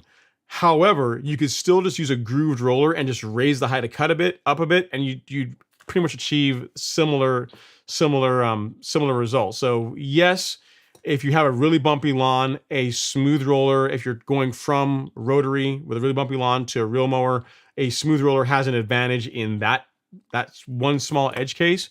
But I guess what I'm trying to say is if I could only have one, let's say you're going from rotary to reel, and I only had budget to buy only one, a smooth roller or a grooved roller, I would buy a grooved roller and just raise my height to cut up a little bit to to compensate and keep the scalping at a minimum. So that's my thing. But you are correct in that a smooth roller is less likely to scalp an uneven lawn than a grooved roller is. So good point. Thanks for that, Doug. Appreciate you chiming in.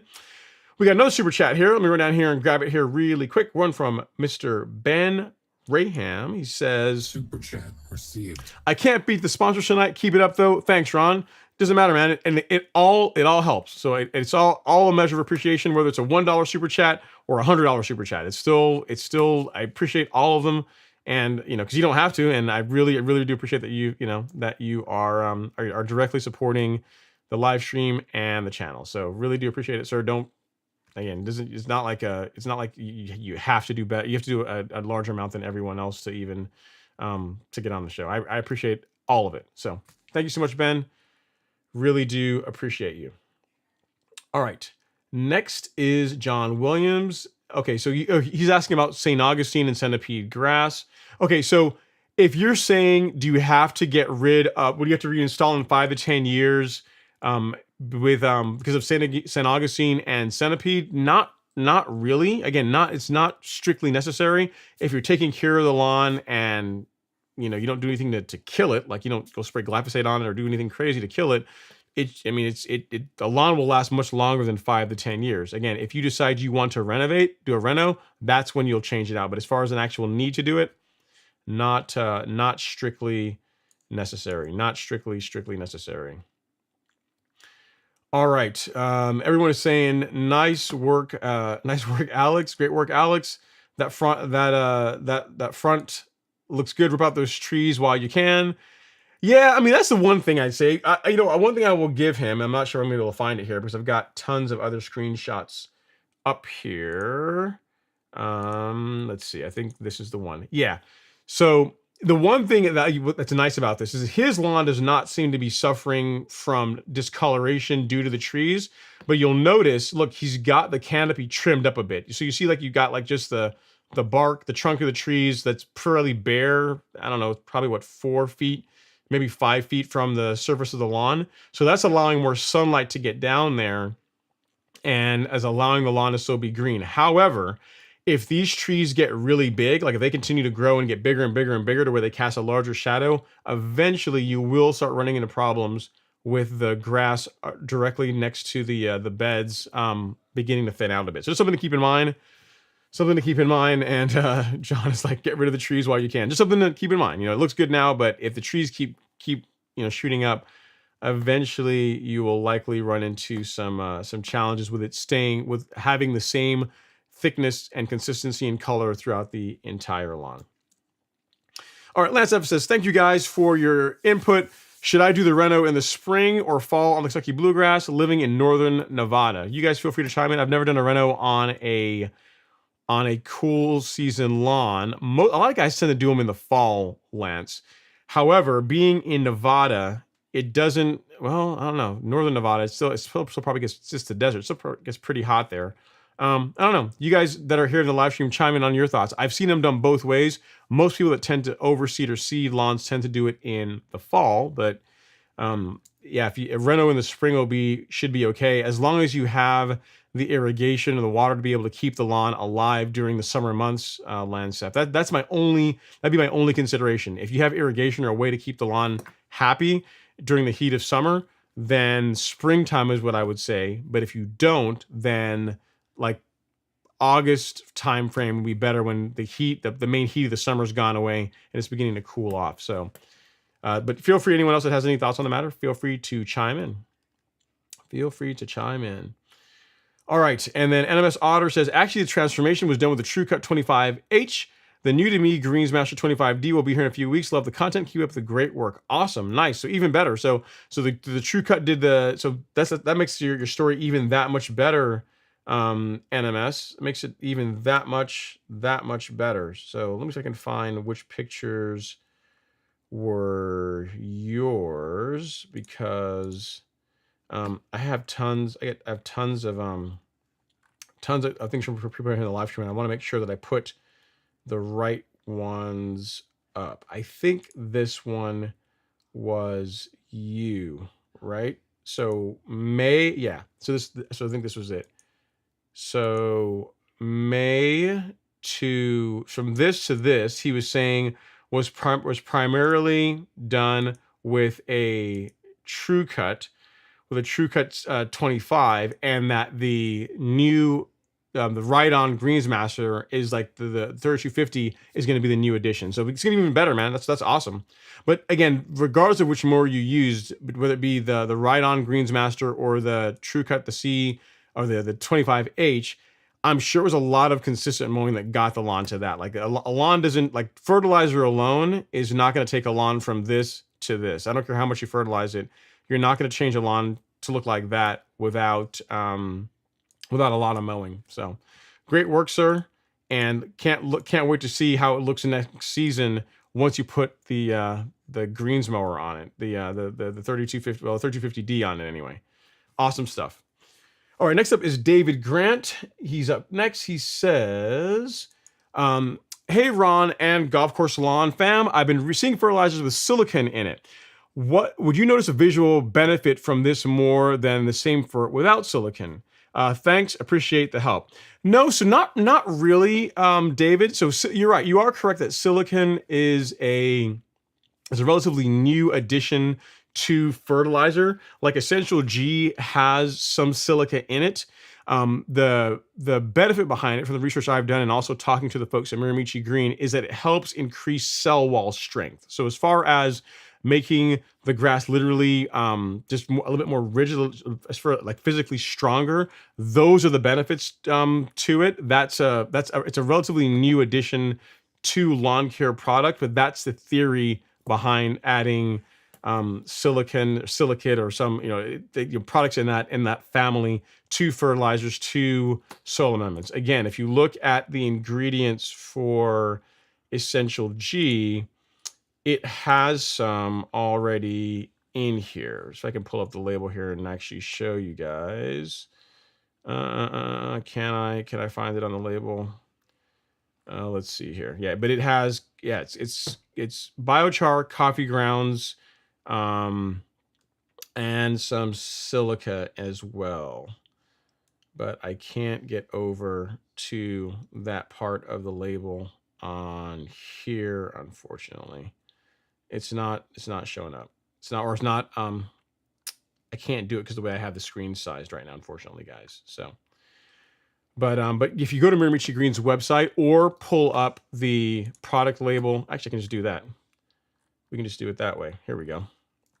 We can just do it that way. All right. So if I cut over to here, and then we scroll in, you can see that what's in Essential G is you've got compost, biochar, humate, and also 5% silicon. So this is something that they added as well. So this is why Essential G is essentially Carbon Pro G 2.0.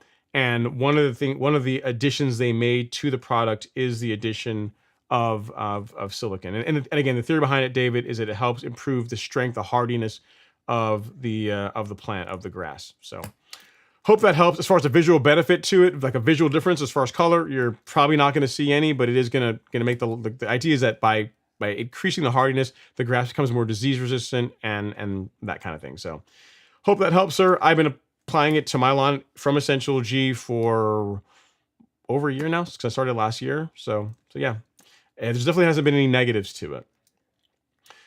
Okay, next up is Mr. Golf Castle. He says, sent you some pics so you could get some context on the fescue renovation and my green.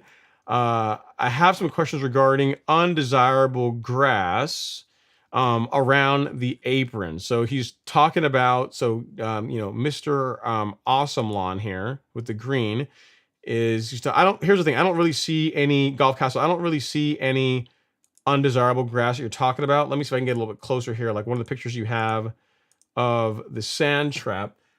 I can't see what you're dealing with. But I mean, if you can figure out what kind of weed it is, and you can get a selective herbicide to target that, a couple of different ways. If it's a small amount to where you can physically remove it, that was probably what I would lean towards, because you got to be really careful, because spraying, you want to be careful that whatever you spray isn't going to injure the turf, like the ultra dwarf, your actual green turf. So if it's just a small amount of weeds, the small little things here and there, you can physically remove them. I would go that route. Next thing would be obviously get a selective herbicide that is, and maybe mix it at a slightly less aggressive rate and go after the weeds that way. In either case, I still might, just to be safe, get a piece of cardboard and protect the green as you're spraying the areas around the apron. Assuming you're right up against it. If you're talking about like the fringe area, like literally the fringe right before the green, just to be safe, do something to protect that, so you don't want to discolor the green. That's the only thing I might do, in addition to ensuring that whatever you decide to go with is safe for the grass that you're spraying it on. Because I know you got fescue, and it sounds like you have ultra dwarf is what your green is. So again, just be careful that whatever you put down is safe for the grass. You're not going to injure it. Is what I would say. Physically remove it, or just be very, very careful about what you spray. All right, next up is we have some super chats. Let me come down and grab those really quick. Two of them. One from Andrew Phillips. Thanks for that, Andrew. First up, Super chat received. This is my first super chat. In the future, I'll give a bit more, but my grass budget is almost busted for the year. I appreciate your knowledge and your advice. No worries at all, Andrew. I appreciate the support, man. You don't feel like you have to. First of all, every bit is appreciated and helps. So thank you so very much. No problem at all on that. And next up is Calvin Tubbs, also with a super chat. Super chat received. He's happy Friday, Ron. I applied granular pre-emergent prodiamine, in my Bermuda a month ago. Now seeing a little poanua. Should I apply my liquid prodiamine and include some certainty to get rid of it? So what I would do is just go with the certainty. So what happened is, if you applied it a month ago, we are in November now, so that means the beginning of October. So really, if you want, in my opinion, you want the best results of keeping POA out, you want to get your pre-emergent down earlier. So the POA you're seeing now likely germinated before you even put down your pre-emergent. So I wouldn't mix, to answer your question, no, I wouldn't mix in additional prodiamine with certainty. I would just use certainty, mix some surfactant with it, and just kill off the POA that has already germinated. I wouldn't do another pre-emergent application. It's not that your application didn't work. You just applied it after the POA already began germinating. So just use certainty to get rid of it, and you should be good to go.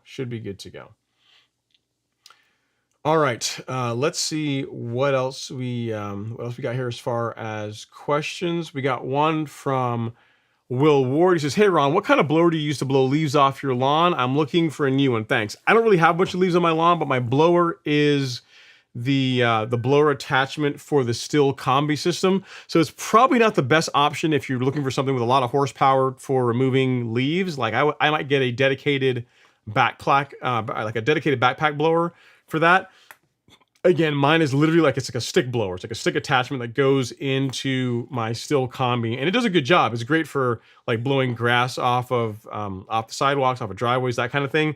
But if you got a lot of leaves, you may want a bit more horsepower than that to really get rid of them. So, I mean, I get totally what I'm using, but I wouldn't necessarily recommend it if your main goal, your main criteria is leaf cleanup. It's probably not the best option for that. All right, Andrew says, I may end up designing one in a CAD app and send it out to get it CNC'd. Just need the time. Yeah, that'd be cool. You can make your own groove roller. That'd be pretty sweet. A good design, one that I kind of like, Andrew, is if you see the way they did that Allet did the grooved roller that is on the C27, the Evolution. It's actually like a split roller. So it's like imagine, like, instead of having like one solid roller, like which is pretty common, it looks like they have a shaft and then like a bunch of roller segments that run on top of it, each with their own like their own grease fitting, which is kind of nice, right? Because that way you can make sure that grease is distributed all throughout the roller, and it should last longer. But it's a lot more engineering, right? So depends on how much of a CNC challenge you're looking for. But if you look at the roller on the Allet, it's a fairly unique design that they're using. If you want to see pictures of it, just let me know. Like send me an email and I'll take some shots of it and I'll send them to you so you can see how Allet did it. But I imagine the reason why you don't see that design used as much on other mowers is likely cost. It's probably a lot more expensive to do one that way.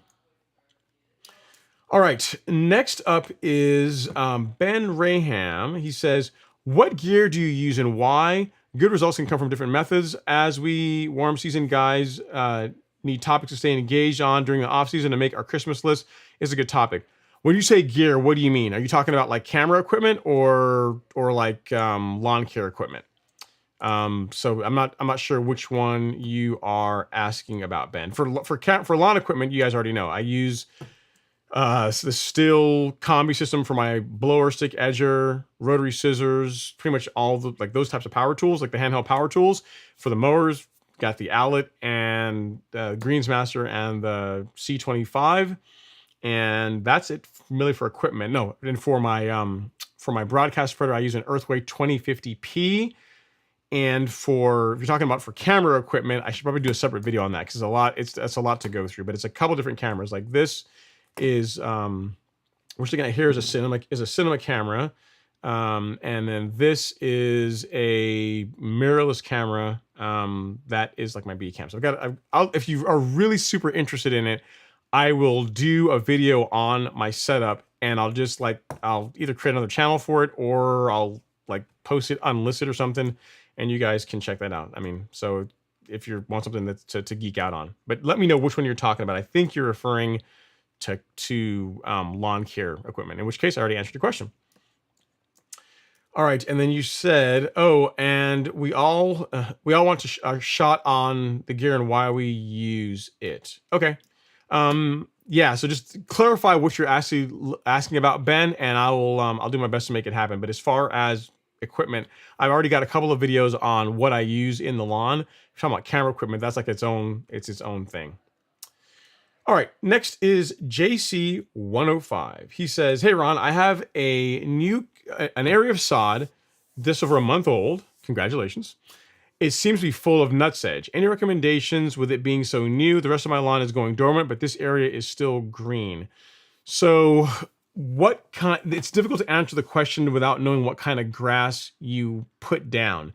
If it's Bermuda, the best product for sedges, in my opinion, is Certainty. So for sedges, this is what I would go with. If it is a cool season lawn, then Sedge Hammer. Like this, you can spray on both warm season and cool season grass. This Certainty is only for warm season grass. But this is better, or a more effective product, in my opinion. And for sod that's just a month old, I mean, this is relatively mild, but you may want to wait. May want to let it get established and growing in a bit more before you start hitting it with herbicides. It's probably going to be, if it's Bermuda, it's going to be fine. It would be fine to spray it with Certainty, but without knowing what kind of grass you have, because you didn't say that in your comment, I'd say let's err on the side of caution, give it more time, let it get established, and then you can get rid of the sedges at that point. Again, if it's warm season grass like Bermuda, Certainty. If it is a cool season grass type, Sedge Hammer. Either one of these guys, and we have both of them under the weed killer section on the Golf Course Lawn Store. TK is up next. He says, I'm in New Jersey. Is it better to cut my lawn short or keep it long over the winter? Also, will walking on it when it's frozen cause damage? So for cool season grass, whatever height you're maintaining it at now going into the winter, TK, I would leave it there. I wouldn't mess with it. If anything, getting it grow a little bit taller is fine, but I wouldn't reduce the height of cut over the winter months.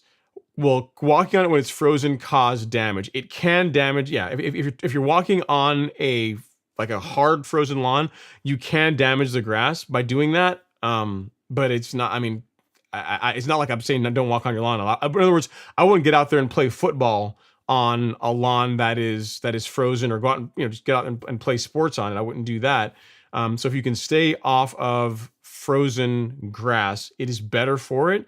And as far as keeping it long over the winter, with it being cool season grass especially, I wouldn't reduce the height of cut. If anything, I would leave it where it is, or let it grow a bit taller.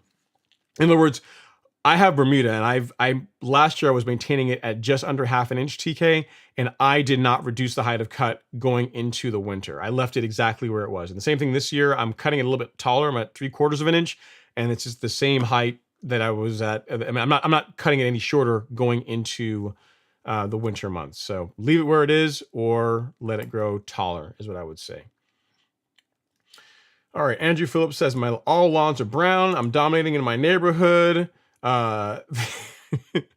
They stopped talking to me. So your lawn is green, everyone else's lawn is brown, and then yeah. So you're that guy. It's like the live stream is filled with a bunch of that guy or that gal in the neighborhood, right? Like you guys are once those. You guys are those people in there. All right. Well, cool, man. Someone's got to dominate, right? And this may as well be you. All right. Jason Sewell says, once lawn, I'm not sure what you're saying there. It says, here we go. Once a lawn goes dormant, how much should I water? I have TIF 419. You really shouldn't have to water the lawn very much when it's dormant, Jason. What I have found is you tend to get enough rain to where it's just not necessary. The test that I will do is if you go out and you walk on the lawn, right? And when it's dormant, you get footprints in it. If you go back and look at it the next day and the footprints are still clearly there, meaning the lawn is really dry and crunchy, like it's not bouncing back, then if you want to run it as like one irrigation cycle in that situation, fine. But as far as running as your irrigation in any way that's like similar to how you would water the lawn during like the summer months, I absolutely wouldn't do that. It's just not necessary. In most cases, you find that you get rain frequently enough, once every couple of weeks, that's enough to keep the lawn nice and happy over the winter. You don't need to run an irrigation cycle regularly when the lawn is dormant. All right, next is Maverick. He says, I may have put down pre-emergent granules too heavy. Well, not a whole lot you can do about it now. If it went down, if it's down, it's down. You can't really, you can't easily get that stuff up. And without knowing how heavy you went, there's not a whole lot you can do about it. So to Maverick's point, we can talk about this a little bit. Whenever you look at a bag of pre-emergent or granular, and I have a video on how to do that because I did it at the Real Roller Turf Park last year. Once you know what the application rate is for the product you're applying, so let's say just for easy math, it's like 3 pounds per 1,000 square feet, right? So say that's the rate you need to go with, and you have let's say a 5,000 square foot lawn to make the math easy. So it's 3 pounds per 1,000 square feet, and it's a 5,000 square foot lawn. Ideally, if you're really trying to be precise about this, you're going to take a bucket and measure out or weigh out 16 pounds or so, like a little bit extra, so that you still have a little bit of weight in to make sure that you get good distribution as it's going through your spreader. But what you don't want to do is have like a 5,000 square foot lawn and dump enough product in that to cover 20,000 square feet. So I would get in the habit. You're probably gonna be fine, Maverick, but I would get in the habit going forward, or at least until you get used to applying granular products and are able to gauge and make sure you're applying it at the right rates, is to use a scale. Get a bucket. If your lawn calls for 15 pounds of the product, measure weigh out 16 pounds, but like a little bit more. And then what you can do is, as you're applying it, even if you set your spreader and you're walking the lawn, you can look at what's in the hopper. And when you get around halfway, you can look at it and say, so I've covered about half of my lawn. Do I have about half of the product left in the hopper? And if you have too much, you may need to open up a little more and put down a little heavier. If you don't have enough left in there, hey, I'm putting it down too heavy, and you can adjust based on that. And it's a way to limit damage as far as putting like an entire bag of pre-emergent in there, which is way more than you would need for your particular lawn. I don't know. Again, I have no idea what rate you ended up putting it down at, but as a tip especially when you're just getting into this, to help prevent issues with over application, weigh it out and maybe just put a little bit extra in there, just to ensure that you have enough weight to get a good distribution of the product as it's going through the spreader. And that's going to allow you to really gauge, as you're putting the product down, am I halfway done? Do I have half amount of product left? That kind of thing. So hope that helps, sir. If I can help with anything else, definitely do let me know. And then next up is Dwayne's World. He says, Ron, when you mowed the concrete a while back, why you got to bring up bad memories, man? Why, Dwayne, is that really necessary? Why? I almost regret making that video.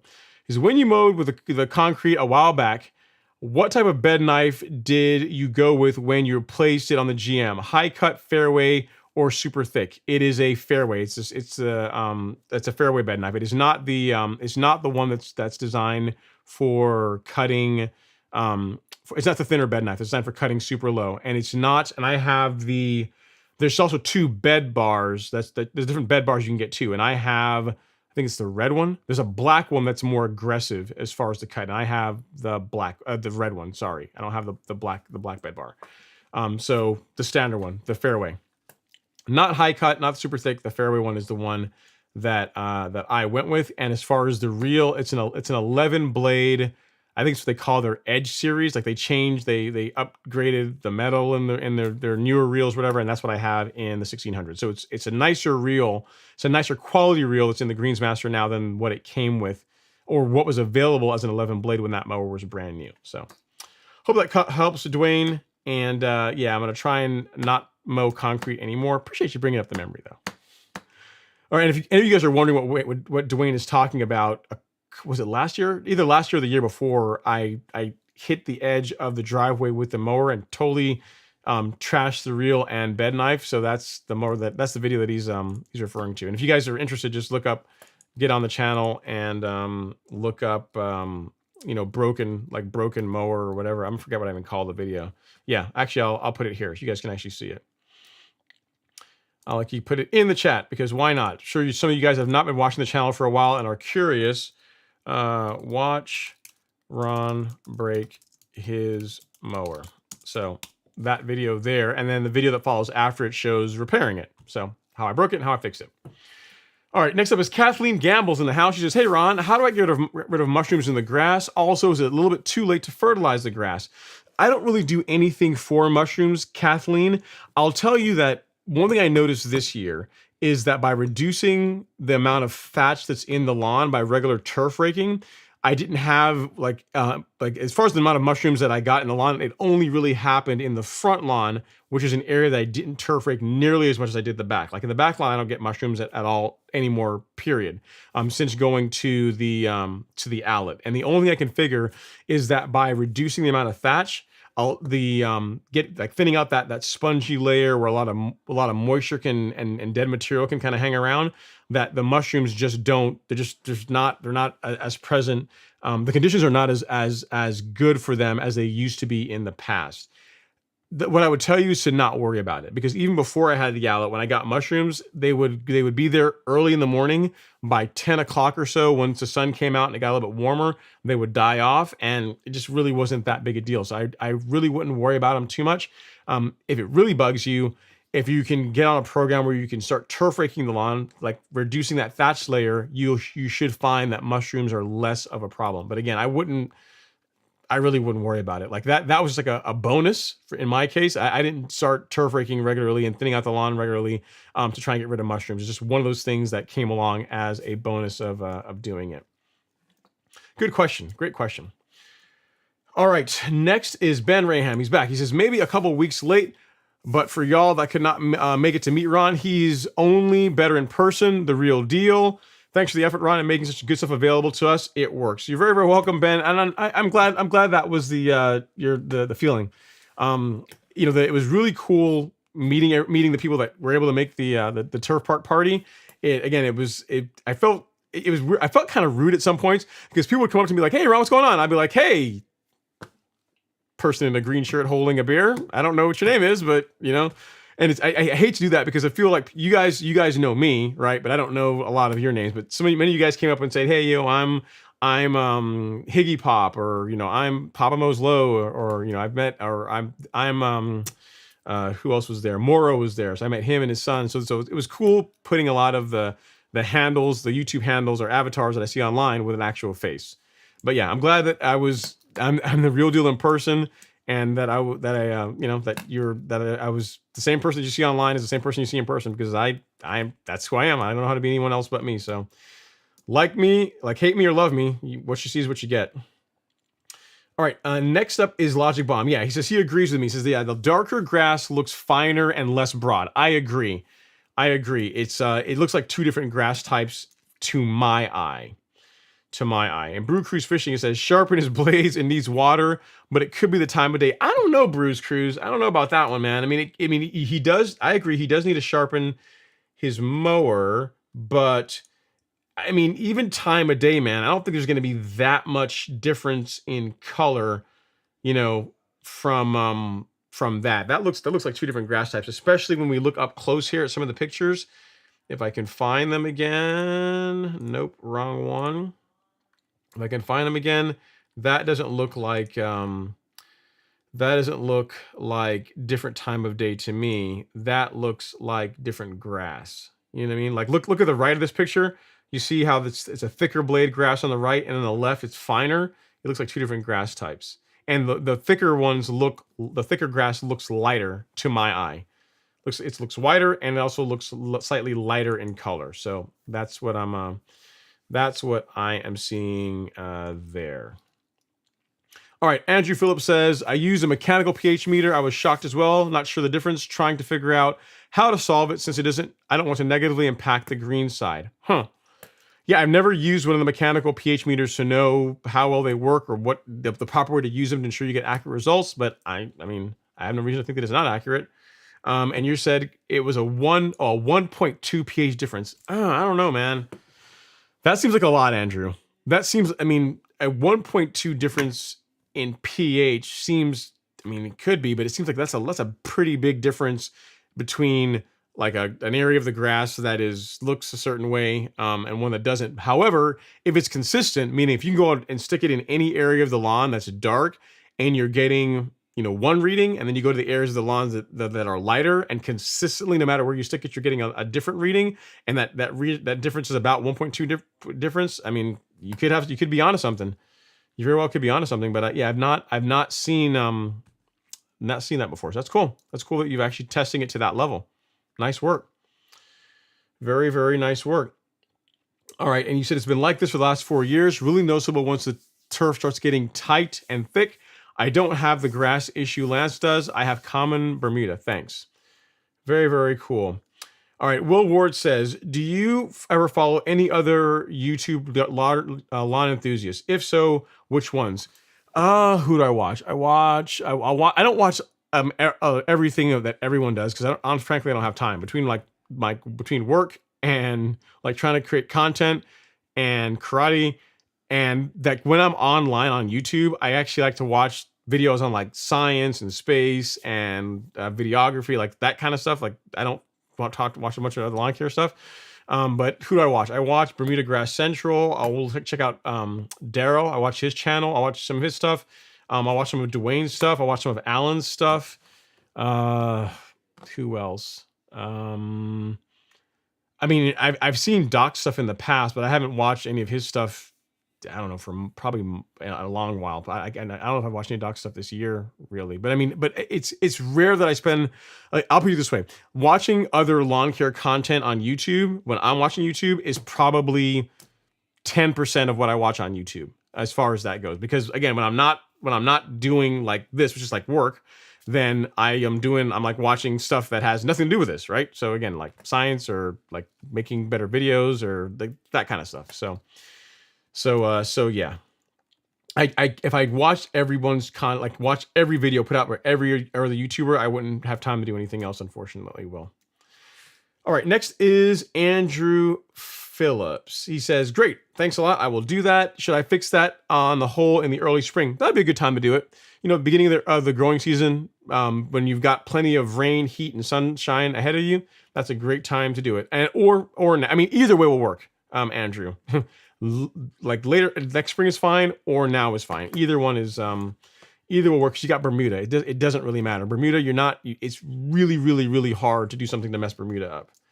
The benefits of doing it now are that it's done, and you don't have anything to do next spring. The benefits of doing it next spring is that it's going to recover faster. So it's 6 half a dozen really. Either way will work. And he says, okay, now it is. LOL. I think that's what you want to do anyway, Andrew. So I'm glad that I was able to help, give you the push to go ahead and do it now. All right, and Ben is back. Ben Raham is in the side sheet. He says, anecdotal evidence here.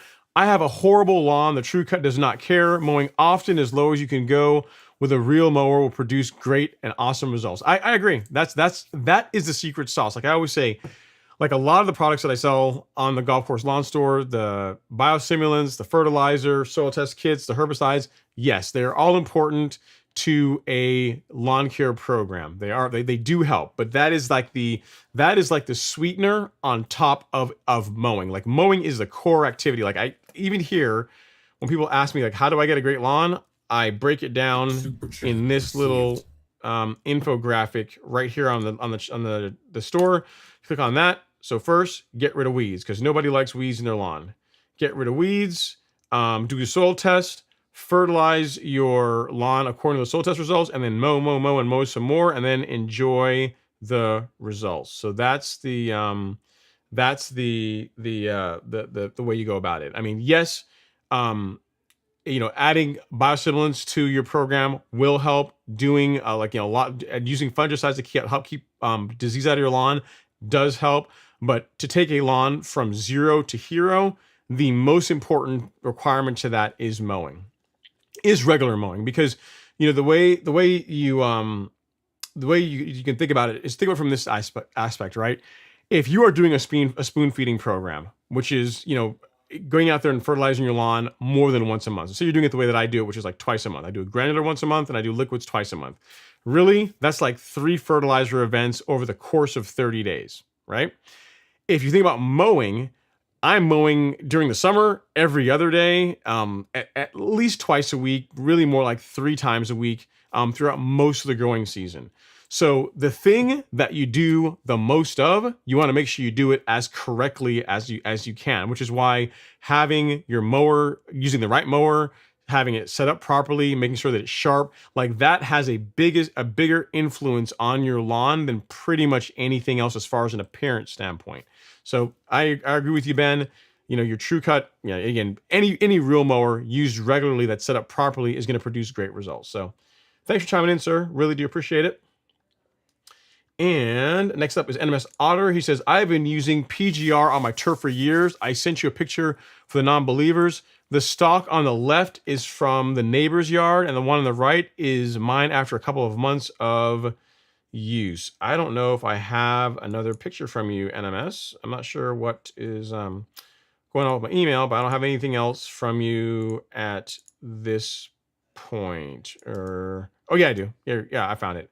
You know why? Because your name is not, you come across as someone else in the live stream or in my email. So I found it.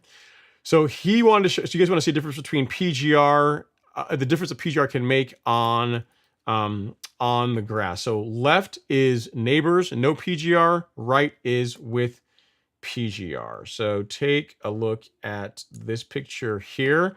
So you can see how much longer the stalk is on the grass that hasn't had PGR on it versus the grass on the right. The stalk is it's thinner, it's not growing nearly as aggressively, and in general, the amount of shoots, the amount of grass that's coming off it, the amount of leaf material is a lot more dense given the same amount of grass. So yeah, very cool picture, NMS Otter. Thanks for sharing that. PGR, it definitely works. It's one of those things that it's one of the few things you do to your lawn where there's life before PGR growth regulator and then life after growth regulator, and it's really hard to go back once you start introducing it to your lawn care program. The growth regulator, I'm not sure what you're using, NMS Otter. I imagine it's some kind of Trinexapac ethyl or something of some sort. But what I use is this particular product here. Let me actually get up. I'll show you. It is Primo Max. The active ingredient in this is trinexapac ethyl for a warm season lawn, for Bermuda, for a hybrid Bermuda lawn. This one bottle, it's 1 4-ounce bottle, will do 16,000 square feet at the 1/4 ounce per 1,000 square foot rate. So, but this stuff is awesome. It's really, really good as far as one of the best things you can do for your lawn to reduce mowing, but also just to increase the density of the turf. I mean, this is a really good picture to show you the difference of what PGR on the right, no PGR on the left, what kind of results it will do or can produce on your on your lawn. All right, Logic Bomb has a note on blowers. He was saying, hey, note on the high power battery power blowers that produce 400 plus CFM. Good models will go 15 minutes per battery, and the batteries are approximately $100 each and last a year. Gas powered backup is more economical, but heavier. So yeah, it also depends too on whether you like dealing with gas and fuel and that kind of thing. But I agree. Given that a blower, depending on the size property you have, you might be running it for an extended period of time to really do for leaf cleanup anyway. A gas powered one might be the way to go, or a higher end battery powered one, like a battery powered blower that takes like a higher amp hour battery, so you can get a little bit more runtime. So just depends on the size of your lawn and whether or not you like dealing with fuel or not. Those are your thoughts there. All right, next up is Travis Dougherty. He says, "What's up, man? What's going on, Travis? Question is best product for sticker burrs and goat heads. I would also like to know about MSM." All right, so depends on your grass type, like everything else. So for stickers, for burr weed for stickers, Celsius will work for that. Goat heads, I've never heard of that one, so I'm not sure what goat heads are. I'll have to look that one up and see if Celsius is labeled for what if it's actually called goat heads, or if what the actual name for the weed is that you're talking about. But for warm season grass, Celsius will do a great job for on stickers. And then as far as MSM, I've not used there's MSM turf, and I've not used that to be able to really comment on it, to be able to talk about it. And then as far as the other, there's MSMA, which you shouldn't be using on residential lawns, but I'm assuming you're referring to MSM turf whenever you are referring to that product. And I can't comment because I've never actually used it on my lawn. All right, Ignacio Paez is up next. He says, "Hey Ron, Austin, Texas with zoysia. Recent rain and humid conditions. Should I apply preventative azoxystrobin?" I would. I mean, I do two fungicide applications in the fall. So one the beginning of October and one the beginning of November. So I'm done with as far as my preventative fungicide apps for this year. So the next time I'm doing fungicide will be April, May of next year. So if you've not done a preventative azoxystrobin app, sure, by all means, go for it. I'm a fan of doing that. All right, next is Andrew. He says, "All right, yes, sir. I will send an email. Would be a nice challenge for me as there's enough reference images on the standard groove roller." Yeah, so if you want an engineering challenge, if you're really good at CNC, I'll send you some pictures of it. Just shoot me an email with your email address, or hit me up on Facebook, and I will I'll send you some. I'll take a short video if you want of it, so you can see how it's done. But it's a really cool design. It's literally it's a grooved roller, but it's a split grooved roller. Which again, the biggest benefit I think is that you're able to more evenly lubricate make sure that grease is distributed throughout the entire roller versus it getting kind of pulled up on the sides of just a solid one piece grooved roller. But it's going to be a lot more challenging to make. So. But it sounds like you're a pretty handy guy, Andrew. So if anyone can make it happen, you can. So just let me know, and I'll get you some images to you. Okay, so the gear question was for the lawn gear. For the guys and women that are just getting started, this can be a great time to snag deals on new and used gear. Okay, so for lawn gear, you guys already know what kind of mowers I'm using. Again, got a True Cut, Toro Greensmaster. Those are the gas-powered ones. And then I have the Allet C27 as a battery-powered one. I really love the Allet. It's a really, really nice mower, but it's really expensive. Not really practical for most lawns unless you have a bigger lawn. If your budget permits, and it's not really you're not going to really get it on sale, so just buy one wherever you can get one. The Sterling, the Allet Sterling, the one I have here on the back shelf, that it's like showpiece like that guy is a really awesome electric powered reel mower. But then you've got, again, you got True Cuts, you got California trimmers, you got tons of options as far as mowers go.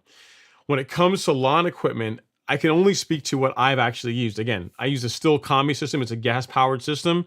And what I would say is if you don't care, right? If you don't have a preference, look into some of the electrical stuff that's available now, right? Because electric interchangeable systems have gotten a lot better over the years. It's cleaner, and you could look into that as a means for getting your your lawn care equipment. I would, if at all possible, get a system that allows you to, that has a power head and allows you to interchange different parts. So I would not get like a standalone stick blower, a standalone stick edger, a standalone like string trimmer. Like that's just one, it's just a waste of space. It's more expensive. I would get like a combi type system if you're gonna go that route. And then as far as my broadcast spreader, I have an Earthway 2050P, so I can show you guys that one.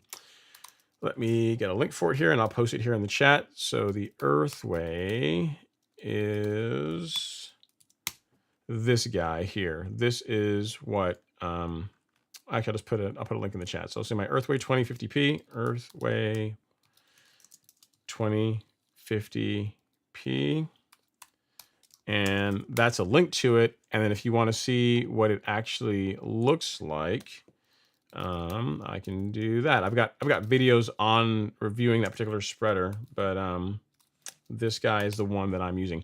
I like it for a couple of reasons. Big reason is that it is, and here we go. Let me get over here on and share it. And you can actually get a better price than that on it. So you can normally find it on Amazon for 150-ish, thereabouts. I'm not sure what the price is going for now. I can look here really quick.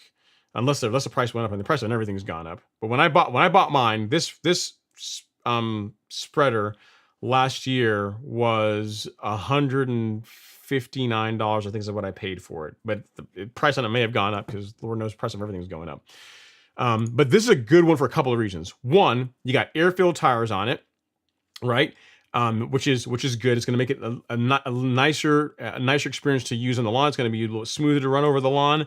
And one of the biggest reasons to go for a spreader like this is that it is, for most professional grade products, there's going to be a calibration on the bag for this spreader. So if you have like a Scott spreader, nothing wrong with Scott spreaders, but if you try and go like at anything by Syngenta or Lebanon Turf or any of the more pro grade products, you will find calibrations for Earthways. You'll find calibrations for like the Lescos, for Victors, for Spikers. What else? For any of the more pro grade spreaders, the Earthway is a nice in between. It's a nice prosumer spreader where you're not paying like $500 for a spreader. And literally they're going to last a long time. Like I bought a new one last year only because I wanted a new one, and I gave my old one to Alex, and it still works great. The only thing that's going to break on this spreader is there's a cotter pin that drives the drive wheels. That's on I forget which side it's on, and then you need to replace that, like, I don't know, not even once a year. When it breaks, just have a set of extra spare cotter pins around, and whenever that breaks, slap a new one in, and then you're off to go. Like the gear train's been great. I've used it to apply lime, fertilizer, Carbon Pro G, Essential G. I have like different types of products, and it does a great job with all of them. So I would buy that. It's a little bit more pricey than the Scott spreader, but it's definitely one of those buy once, cry once purchases. You're never going to have to replace it, really. It's a great spreader. As far as anything else, I don't have anything else I can really tell you that you're going to get really good deals on now. I would say get your equipment now. Like, buy your stuff now, because again, the price of everything is going up. I'm looking here even on Amazon, and that spreader it's like $213. So the price that's on Earthway's site, like that $213, that's currently the same price on Amazon. So if you shop around, you might be able to find it a little bit cheaper, but the price of everything is going up, unfortunately. So get one now. I have no reason to think that it's going to be cheaper next year. So hope that helps, Ben. All right.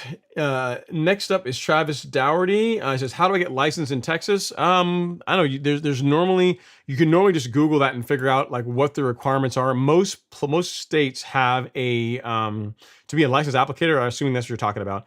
Have a like a classroom requirement, and there's a test. So there's a classroom requirement, study material, and then you take a test, and then you're good to go. In Georgia, it's not too hard to do. I don't know what Texas is, but for that state, just look it up. I imagine it's going to be similar.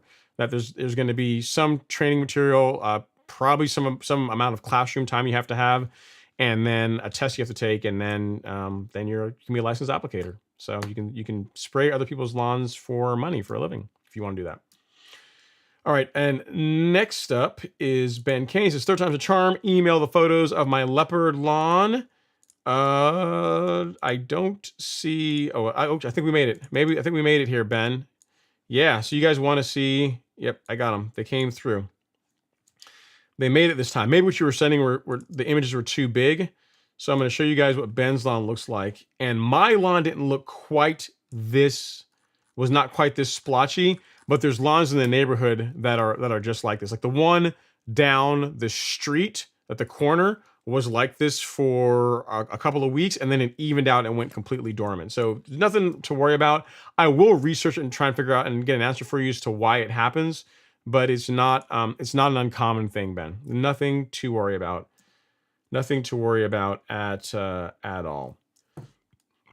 And the next up is Travis Dougherty. He says, "Should we be fertilizing once a month? I'm in Texas." It depends. It depends, Travis. It depends on what you're trying to achieve, what kind of fertilizer you're using. Like all those things matter. So I'm a fan of spoon feeding your lawn, which means to apply essentially the same amount of nitrogen that you would apply over the course of a month, but applying that in reduced intervals. So instead of just doing one fertilization once the beginning of the month, I do one every 15 days. Every 2 weeks, I apply fertilizer. The reason why I like to do that is I find that I'm able to get away with applying less, and I get more consistent color and growth. But you need to make sure that the fertilizers you're using is one that's designed to be applied that way. So you want to use relatively quick release fertilizers if you decide you're going to do that spoon feeding route. And then you can do it. Then you can do what I'm doing, which is spoon feeding. You can, again, there's some fertilizers you can apply them. Like if you look at some of the stuff that Scotts does, they have some fertilizers you apply once every 2 months, right? So ones that are coated that are designed to release over time. So the answer to your question is really based on one, what the nitrogen requirements are for your particular grass type, and then two, what kind of fertilizer you're using. Like how is the fertilizer choice that you're making, how is it designed to be applied, and how is it designed to release the nutrient into the soil? Is it designed to do it over the course of like 4 to 6 weeks, or is it designed to like some of the coated products designed to last a lot longer? So again, some of them can be 2-3 months depending on the type of product that you're applying. So it depends is the answer to your question. All right, Joe Crypt is back. He says, "Thanks, Ron. I checked out the video you sent me, and my slope is not as steep as yours, so it should be a go-ahead on the true cut." Yep, should be good to go. I think I may need to do some sand leveling. Not sure when, though. All right, so you're talking about a topic that is near and dear to my heart, which is top dressing. A lot of topics are near and dear to my heart, but top dressing is one that I particularly like. The time to do that is when the grass is actively growing. So if you were my neighbor in Georgia, let's say you're my neighbor in Georgia and you had a Bermuda lawn, you said, "Hey, Ron, when's the best time to top dress my lawn?" I would say, Joe, a good time to do that would be like late April, early May. Here's why. Because the lawn, for the most part, should be at a dormancy by then, meaning it should be largely greening up or almost completely greened up. And then you also get a lot of free water that time of year. So you still get a lot of spring rain. So as far as watering the top dressing mix in and just helping the lawn just bounce back and recover a bit sooner, that's another benefit. And then thing 3 is that it's not crazy hot that time of year. Because if you're going to be doing it yourself, top dressing is a lot of work. It's a lot of work to put the mixture down, and then it's a lot of work to work the material in. So if you're going to be doing it yourself, then late April, the springtime is the time to do that. Like late April, early May is the ideal time, but you can top dress your lawn as late as early August if you want and still get a good result. It's just going to be a lot hotter and a lot more taxing physically to do it later on in the season. Now, if you're paying someone to do it, I mean, then, it doesn't really matter. It's not your problem. Most of the services that will do top dressing, like like Sandman, a guy that's a local here that does top dressing, Richard, like he tends to do them starting in April throughout the entire growing season, late April throughout the entire season. So if you're doing it, I would err on earlier in the season. If you're paying someone to do it, whenever you can get into their schedule. Ideally, if you're going to have someone else do it, call and try and get on their calendar sooner than later, because around here, they can be as much as 4 to 6 weeks out. So you don't think you can be able to call a service and say, hey, can you come top dress my lawn this weekend? Most cases, that's not going to be possible. So something to keep in mind. All right. John Williams says, goat heads is the real deal. Nuke it. Had a lot of those in the call. Your ground is really dry and hard. I would nuke it. So I'll also make that a research topic after I get off the live stream to figure out what those are, John. Okay. And let's see what else we have here. Ben Raham, his comment is, horrible lawn means it's not horrible. Horrible lawn means it is not greens flat. It is not the latest variety. It is actually seeded common, but mowed often and catered, looks better than most rest of the neighborhood by far. Yeah, so that's the thing. So, a lot of people like bag on common Bermuda saying, oh, it's common Bermuda. It's like, thicker leaf. It looks like garbage. No one likes common Bermuda. But even a common Bermuda lawn, like to your point, that is mowed properly, fertilized properly, just gets some TLC, is going to look better than a hybrid lawn that's mowed once every 2 weeks. You know what I mean? Because most people mow their lawns like, right before they get a nasty ground from the house association. So if you're not on that lifestyle where you're mowing it every couple of, at least twice a week, then it doesn't really matter what kind of grass you have. It's going to look better than a lawn that is a higher brow cultivar, but is not taken care of quite as well. All right, next up is Jonathan Daza. Hey, Jonathan, I already showed your pictures earlier, man, of your renovation. He says, sorry for joining the party late. How far into reseeding can I start using my stripe kit so it doesn't ruin my turf type tall fescue? I'm currently in month 1. What do you mean by your stripe kit? I'm not sure what you mean. Are you talking about something that attaches on the back of the mower or what? Second question. When I do my weekly spoon feeding, should I also include a weekly iron application? I mean, here's the thing, Jonathan. Here's your pictures of before and after. So you did, if that was you in October, the beginning of October, and then this is you now, I would just keep doing what you're doing. Like, I mean, that's it. I guess what I'm trying to say is it doesn't get much better than that, sir. I mean, the only thing I would say is if you want to mow it more often to where it's more even, a little bit flatter, a little smoother, maybe that would do that. But as far as inputs, I really wouldn't change that up too much. That looks pretty good to me. Like color wise, it's nice. I mean, if you do iron, I mean, it might get a little bit darker, but it looks like that. That is not, looking at that picture, I don't look at that lawn and say, that lawn really needs some more iron, or really needs, really more of anything other than maybe to be mowed a bit more frequently. Like for me, the color looks great. I would just like it to be a little bit more even, and you'll get that from picking up your mowing frequency. But I mean, from a standpoint of like whatever you're doing weekly to get to take it from, a bare lawn to that in a month, it seems to be working. So I wouldn't, I really wouldn't change it up too much. And then Logic Bomb says, oh, they bumped the prices up before Black Friday and Cyber Monday to make their sales seem better. I guess that's one strategy. Could be. And then T1000 says, has Pennington released a replacement for Arden 15? Not that I'm aware of as yet, T1000. Not that I'm aware of. I have not heard of a replacement to Arden 15 just yet. And Jim Carson is here. So I guess tonight is pictures from viewers tonight. So Jim sent a picture of this renovation project that he's doing with Bermuda. His Bermuda lawn in California. It's Tiff Tough is what he's rolling with, looks like. We'll show you guys some pictures here. And let me see if these look okay. And yeah, they do. Cool. Well, actually, it's just one picture. So this is, check out Jim's lawn. Jim Carson I think he's from SoCal, right, Jim? So he's doing a reno of Tiff Tough Tiff Tough Bermuda. And you can see he's laying out his sod, looking really smooth. And in the background there, you know, he's got that bag of ESG, of Essential G, that he's throwing out, which is awesome. That's going to really help with it rooting in and growing in nicely, Jim. I approve of this picture. The sod looks like it's going in nicely. You're staggering it nicely between the different between the overlaps to stagger that, which is nice and good.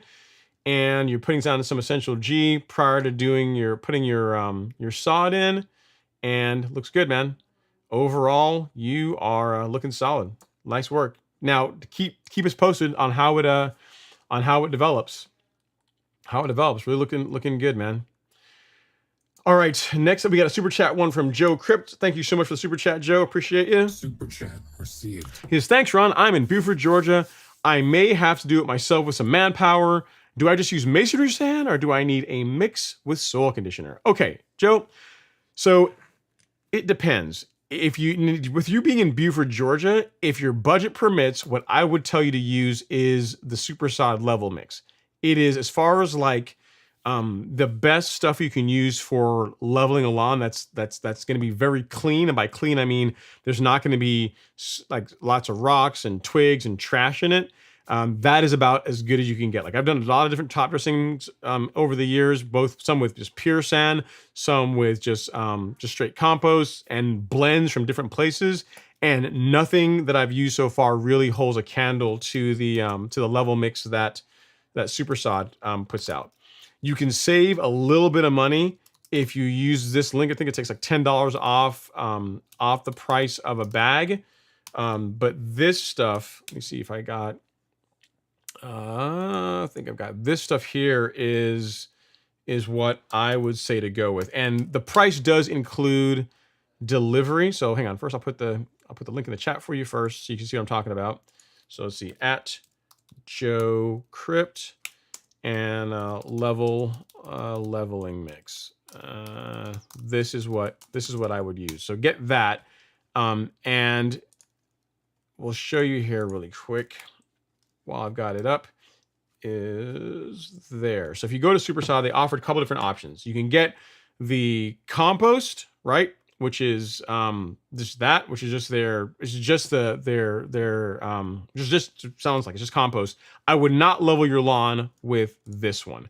This is great for just improving the quality of the soil, putting some rich organic material into the soil, but it's not the best for leveling. For leveling, I would use this stuff. The level mix. This is 70% USGA sand and 30% of this stuff, the really rich organic compost. So you're getting the benefit of using the sand component, which is 70% of it is that sand, for adding structure, for leveling out the small and even areas of your lawn. And then you have the compost, which adds the organic material to help feed the biology of the soil, just helps produce better looking grass. I mean, you think about it, grass grows in dirt, and if you want the grass to be better, create better dirt, create better soil, right? And this is like an all-in-one that does both of those. That is what I would use if it were me. It is more expensive, but you really can't do much better than that as far as a already done for you leveling mix for top dressing your lawn. As far as how much you're going to need, I like to use a rate of 1 yard per 1,000 square feet. So 1 bag per 1,000 square feet is the rate that I use whenever I use that particular product. Is what I recommend putting it down at. So hope that helps, sir. And if you need anything else, definitely let me know. Appreciate the super chat. Thanks so much for the support. All right, Ben Raham says, anecdotal, but those leopard spots are stolons and rhizomes shooting up in a taller city lawn. Interesting, Ben. If that's the case, cool. I learned something new. All right, next is Jim Carson, and I already showed you a picture, Jim. It looks really solid. Again, if you guys want to see what Jim's talking about, just sent you 2 emails of pictures of my new Tiff Tough Bermuda lawn, 200 square feet of paradise, no longer a warm season poser. You know, Jim, you say that, you talk about like only having 200 square feet like it's a bad thing, but the fact that you have a smaller lawn, it's a lot less to take care of, and you can make that 200 square feet like perfect. And think about it, like a bag of Essential G, you buy a couple bags, that's going to last you a long time, where you're able to apply it a lot heavier, and it's a lot more economical, right? So Very nice, man. Definitely keep taking pictures and let us know how it develops, because it's never, here's why you should take a lot of pictures. It's never going to look like that again. So you want to have pictures and maybe even video of the journey of how the lawn went from like dirt to where it is at this point. So very, very cool stuff. Um, and as Otter says, you are costing my wife so much money. A Solar Print Carbon Pro G, Headway G, and the 3250D. She does not like your show. Okay, first of all, okay, yeah, I guess you're right. I didn't tell you to get the 3250D though. The 3250D is not on me. I said get a real mower. I didn't tell you to get that real mower. Like you went out and got like a, a Cadillac, a big, battle cruiser real mower. I didn't tell you to get that one. But everything else, yeah. All right. So John Williams is in. He's signing on or also agreeing with my Super John, my Super Sod recommendation, saying Super Sod is a must. It's worth it. Do not go cheap and go to Walmart like I did. Because I'll tell you, Joe, the big thing is it may seem more expensive when you look at the price of what you can like call some places locally and say, hey, can I get some leveling mix? They'll say, yeah, we'll deliver it to you for a yard for like $100 or whatever it is, right? But the amount of time it's going to save you from not having to be out there picking out rocks and twigs and just other trash totally makes it worth it. And you're getting what you pay for. So when you go out and you order a yard of material from Supersod, you're getting like literally a yard of top dressing that is all usable. Like you're not gonna have to throw any of it out. Whereas you go out and you get a yard of like sand from somewhere else, like you're gonna have stones in there and other debris that you're gonna have to collect up and get out of the lawn. So you're actually not getting everything that you're paying for. So that's for me, that's what I'm going to be using going forward. Like I'm not going to level my lawn with if I'm doing it, I'm not using anything else other than that, because it really is that good. It's not the cheapest, but it's a very, very good product. And once you actually get into top dressing, because you're in Buford, you're not that far from me. Once you get actually done doing it, and if you go with the leveling mix and you just you spread it out and then you use your leveling rig to work it in, and then you're just done. Ask yourself, hey, you know what? Now that I've actually spread all the material out, if I had to go over the entire lawn now again with this leveling rake or another rake and have to get like rocks and other debris out, would I want to do that? And then ask yourself if the price difference is worth it. And I'm pretty sure you're going to say it is. So hope that helps, sir. You're very, very welcome, Travis. You're great. Thanks for coming to support the show. I appreciate you. And then Calvin Tubbs says, have you heard that Honda's going to stop manufacturing Honda gas mowers by September 2023? Do you think other manufacturers will follow suit? The impact.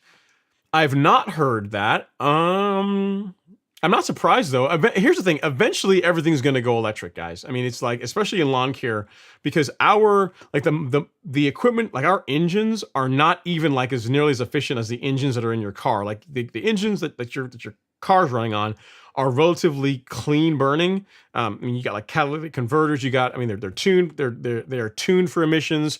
You've got emissions equipment on them, like a catalytic converter, and you have an ECU that's constantly monitoring what's coming out of the engine to ensure that you're meeting emissions requirements. Like none of that applies to lawn care equipment. So as far as an engine that is relatively dirty as far as like polluting, lawn care equipment is it's up there. September 2023 seems pretty aggressive to me because, while battery stuff is cool and it's getting a lot of traction, I don't know that a year from now you're not going to be able to buy any kind of battery powered Honda mower. I don't know if that's going to work, Calvin, for a couple of reasons. Because like you figure in the commercial space, so for landscapers that use Honda mowers, like they are not going to be able to charge the mower while they're out, like going from job to job. They don't have time to do that, right? They're gonna they're like turning and burning. They're just gonna fuel it up and get through lawns. So I don't think that is gonna apply to their entire line. Maybe to some of the less expensive mowers, they may decide they're gonna go electric, but certainly in the commercial range, they are. I can't see they're gonna be getting rid of gas within the next year. That seems pretty aggressive. But eventually, given enough time, in other words, if you said that 5 years from now, will we find more electric mowers and electric lawn equipment than gas powered equipment? I would say, yeah, I would take that bet. the paradigm will shift. Well, it'll flip on the other way to where gas is going to be less common than electric within probably 5 years. But the next year seems a bit aggressive to me. But if you like gas equipment, get it now, right? If you're worried about it, don't wait, because if for anything else, the price is also going to go up. Like everything is just getting more expensive. So like what stuff, like a good example, like you look at Humic Max, right, which is like the one of my most favorite fertilizers. This fert from Lebanon. The price that it was that I was able to get it for this year, because of all the supply chain and shortages and everything else, it shot up a lot, right? And the hope is that next year it'll be cheaper.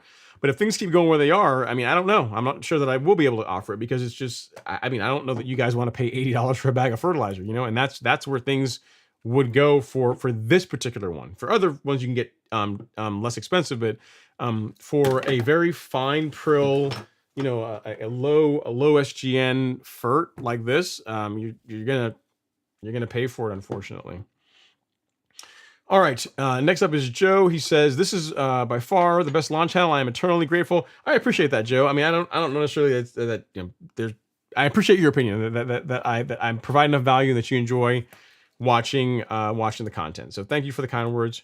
Really means a lot. I want to make sure I don't disappoint you, because remember, that's how we started out the relationship. You said, "Hey, I'm a new subscriber, and so far your advice has been on point, and I'm trying to make sure I stay on point for you. I don't want to break up the relationship, too early. I don't want to do things that's gonna run you off too soon here." All right, Logic Bomb is saying, it's actually a pretty cool handle, by the way. It says, "I moved to Florida. The lawn was dusty sand with crabgrass colonies, 3-inch deep pits. Took 10 yards to mostly level. I don't want to be screening stones. You don't want to be screening stones out of your soil. 100% worth the price." I agree. It's like the only thing more expensive than an expensive tool is a cheap tool. Like a cheap tool is more expensive than not using the right tool for the job. In the end, becomes more expensive, more headaches, just more drama. And the thing is, while the level mix seems a bit more pricey, which it is, it saves you the thing that is most expensive, which is your time. And that's the biggest reason why, to me, it's completely worth it. And it's a superior product. Like, it's just better than what you're going to get from most places that offer something that's like, a little bit cheaper. So there is that. Joe Crip says, "I'm going to need 13 bags. Wish me luck. LOL." Whew. It's going to be not going to be inexpensive. I mean, you can go lighter. Here's the thing. I say 1 yard per 1,000 square feet. So that's about a bag per 1,000 square feet. If you want to go a little bit lighter, so if you want to go with, say, if your lawn isn't terribly bad and you want to try it, say 10 bags, you could do that, or call up Supersod and see if they will do like a bulk deal or something. Because 13 bags is a lot. It's going to be kind of pricey. See if there's, I don't know if they'll give you a break or something on it for doing that. But definitely use my link, because I get like, a very, very small, it's not gonna change the price for you, but I get a very, very small, commission if you use that, use my link if you want to. You don't have to, but, and I'm not telling you that because, I'm not telling you that the product is good because of that, because more people actually go and buy it and don't use my link. And even if you didn't, I'm still gonna tell you that's the best stuff to use. So regardless, use that, because it is the best. It's more expensive, but it is the best stuff for leveling your lawn. Best stuff for leveling your lawn. All right. Another person is saying, Doug 350Z turned twin turbo. And again, this is all unsolicited, Joe. Everyone here, I didn't say, hey, everyone chime in and tell Joe that Supersod is awesome. He's saying, Supersod is awesome. I use their compost bag for top dressing my current rye overseed. Again, if you live in, let me see what states they're in. If you live in Alabama, the great state of Georgia, South Carolina, North Carolina, and I think Tennessee now, you can get this their stuff. I'm sure if it's available in Florida. I'm not sure, but those 5 states, I know you can get it. Yep. And then Logic Bomb is saying the government is talking about firing up coal plants to power electric car recharge stations in California. That's kind of I don't know. That's interesting, right? Coal is horrible, right? But I guess not if it's making electricity for electrics. The more things change, the more they say the same, right? And Jim says that they kind of will keep making motors, but not the lawn mower. Oh, okay. So you can still get the engine, but you're not going to get a gas-powered mower. Interesting. Huh. All right. Jonathan Daza, that's a good question. He says, is there any way to keep the T-jet tip from clogging. I have a Lesco electric sprayer and it keeps getting clogged. I am mixing liquid fert, the seaweed extract, that's what's doing it. The seaweed extract and liquid iron. Any tips? So I don't know what products you're using, Jonathan, but I can tell you that I use this tip. So I use the one that you're talking about. I think the one you're talking about, which is this guy here, the T-jet, the 110 degree fine spray tip, the foliar tip. And I don't have any problems with any kind of stuff clogging up. And I'll tell you, when I go out and I spray, I will spray. I'll show you my concoction here. I can actually put it together here and show you really quick.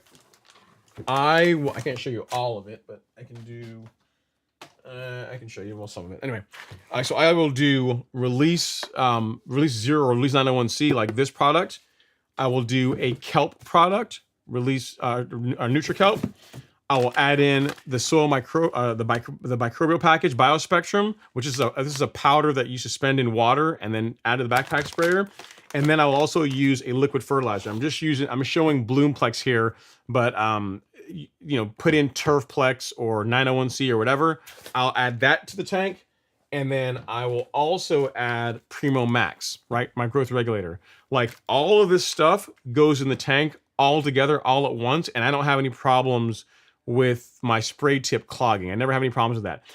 If I had to guess, I would imagine it's probably your whatever seaweed extract product you're using, depending on what kind of product it is and how well it's screened. Because this stuff, again, the NutriKelp is not inexpensive, but like this stuff is very, very well. I mean, as far as like clumps or any kind of debris in it, you won't find that in any of these. So this stuff goes through a fine spray tip without any problem. I've never had any kind of clogging issue with it at all. If I had to guess though, I am going to guess that it's your kelp product. It's the kelp product is what I would imagine is going to be your problem. So what you might do is if you have a liquid fertilizer that you like, stick with that. If you have an iron product that you like, stick with that. And then try switching out the kelp product for something else. So I will show you here really quick. A great kelp product if you just want something that is not going to clog up your spray tip, like this NutriKelp liquid kelp prolons. This is a great product. It comes in 32 ounce, a 1 gallon, and 2.5 gallons. And this is 24% kelp. So it's not, you're not mainly buying water. It's like it's very concentrated. Is what I'm trying to say. Like the rates that I recommend for most people for applying this is only 2 ounces of the product mixed with a gallon of water over 1,000 square feet. So it's very concentrated. It's also very clean. You're not going to have problems with clumping or anything like that with NutriKelp. So give that a shot if you want to try something new. Out of everything you listed there, I'm going to probably bet on it being the kelp that's causing your blockage issue. Something else I might say too is make sure that you're also rinsing out the spray tip when you're done. So if whenever you're done spraying, whenever you're done like putting your products out on the lawn, don't just go put the sprayer up dirty like that, right? Like make sure you clean out the tank. And what I do is I will run the sprayer for like 30 seconds with just clean water through it.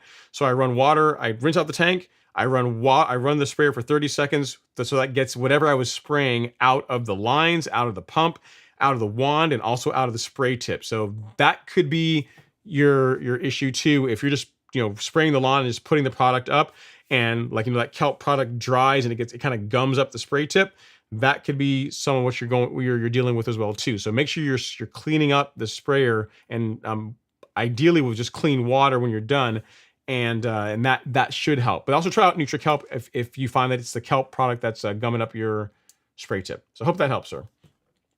All right, Calvin Tubbs that's up next. He says, "Hey Ron, thanks for your advice on using Certainty on the POA versus adding more prodiamine. Great meeting you at the Real Rollers turf party. Enjoyed seeing your awesome toys. Still enjoying my TrueCut C27. Awesome, yeah, man. It's awesome meeting you, Calvin. And I'm glad you guys got to come out and got to play with it, because I brought the mowers out for you guys to run them and have fun with them. And I didn't just the only mower that was a showpiece is that guy. Like that was just brought out just for fun, just to show off. I don't even own a battery to be able to run it, so we couldn't mow with it even if I wanted to. But yeah, the Owlet, the Greensmaster, mowers like cars are meant to be used. So I'm glad you guys got to play around with them a little bit. All right. Optic Cyclic says, I got my lawn looking good, but then got a puppy who runs around tearing it all up, but he smiles at me so much so it's worth it. Well, there you go. You can't have it all. And if the love of the fur baby is enough to offset, the damage that you're getting in the lawn, so be it. So be it. All right, John Williams, I guess is our last comment for the night. He says, everything that I've purchased from Ron has not only worked, but worked better than expected. It's the reason why we spend all our hours on this channel. I really do appreciate that, John. I don't carry a ton of stuff on the store, mainly because, and I get a lot of offers from people or from companies saying, hey, come, we'll send you this and give you this pricing on it, and we'll just carry it. And really, I don't want to carry anything on the store that I don't have direct experience with or I don't believe in, right? If it's a product I don't believe in, because the whole idea behind the golf course lawn store, how it all started, is in 2019 or 2020. In 2020, I had and I wish I had screenshot it, but I had a viewer on one of my videos, and he said, your lawn looks great because you have access to all these really cool products. You got like the Miramichi products. You have like the Lesco Carbon Pro G, or at that time it was Carbon Pro G and Carbon Pro L. You also have the Lesco, the Lebanon Turf fertilizers and all these biostimulants, and we can't get that stuff, so we can't get the results you have. So the winter of that year is when I said, okay, I'm going to fix that. I'm going to have what I consider to be a curated list or a curated set of products that I believe in, that I use on my lawn, that I know works, I can produce a good result, and that's what caused that. Literally, it was all to be able to say, now you can't say you don't have access to it because you're using the exact same stuff that I use because it's all available right here. So I appreciate the kind words, John. Thank you so much for the support. It really does mean a lot. And I appreciate you guys watching the content. I know you guys could be doing other things on a Friday night, like in Georgia. This is high school football night, so you guys could be out doing that. But instead, you're hanging out with me, and it definitely does mean a lot. Well, guys, that is all the questions, comments, and concerns that we have for this evening. So I've got some homework. I got some really cool questions from you guys, some research topics that we will be able to discuss next week. Also, if you want the opportunity to win, to do two things. One, to have the opportunity to win a one of one, because only one of these that I know of anyway, unless Josh made another one. There's only one of these, a all-white Ron Henry cap with the leather patch. It's a Richardson cap 112. I mean, it's not a cheap hat. It's a nice hat. Only one of these have a chance to win this and have the opportunity to deny LG the opportunity of winning. So you win in two ways. You can win the hat and you get to hear all the belly aching if he doesn't win. Be sure to comment at the end of this live stream once it's over saying that you intend to dominate your neighborhood. You intend to create the lawn that your neighbors will envy. Be sure to do that. Also, be sure to check out the blog because we do posts on there. We add new content there at least a couple times a month. So there's a topic there on winter lawn care guide and other helpful material, other helpful topics that if you want to consume, your lawn care knowledge via reading versus video, that's an option. And I think, guys, that is about it. Again, thanks so much. I really do appreciate you guys. Have a great, safe, and fun weekend, and I will see you guys next week. Take care.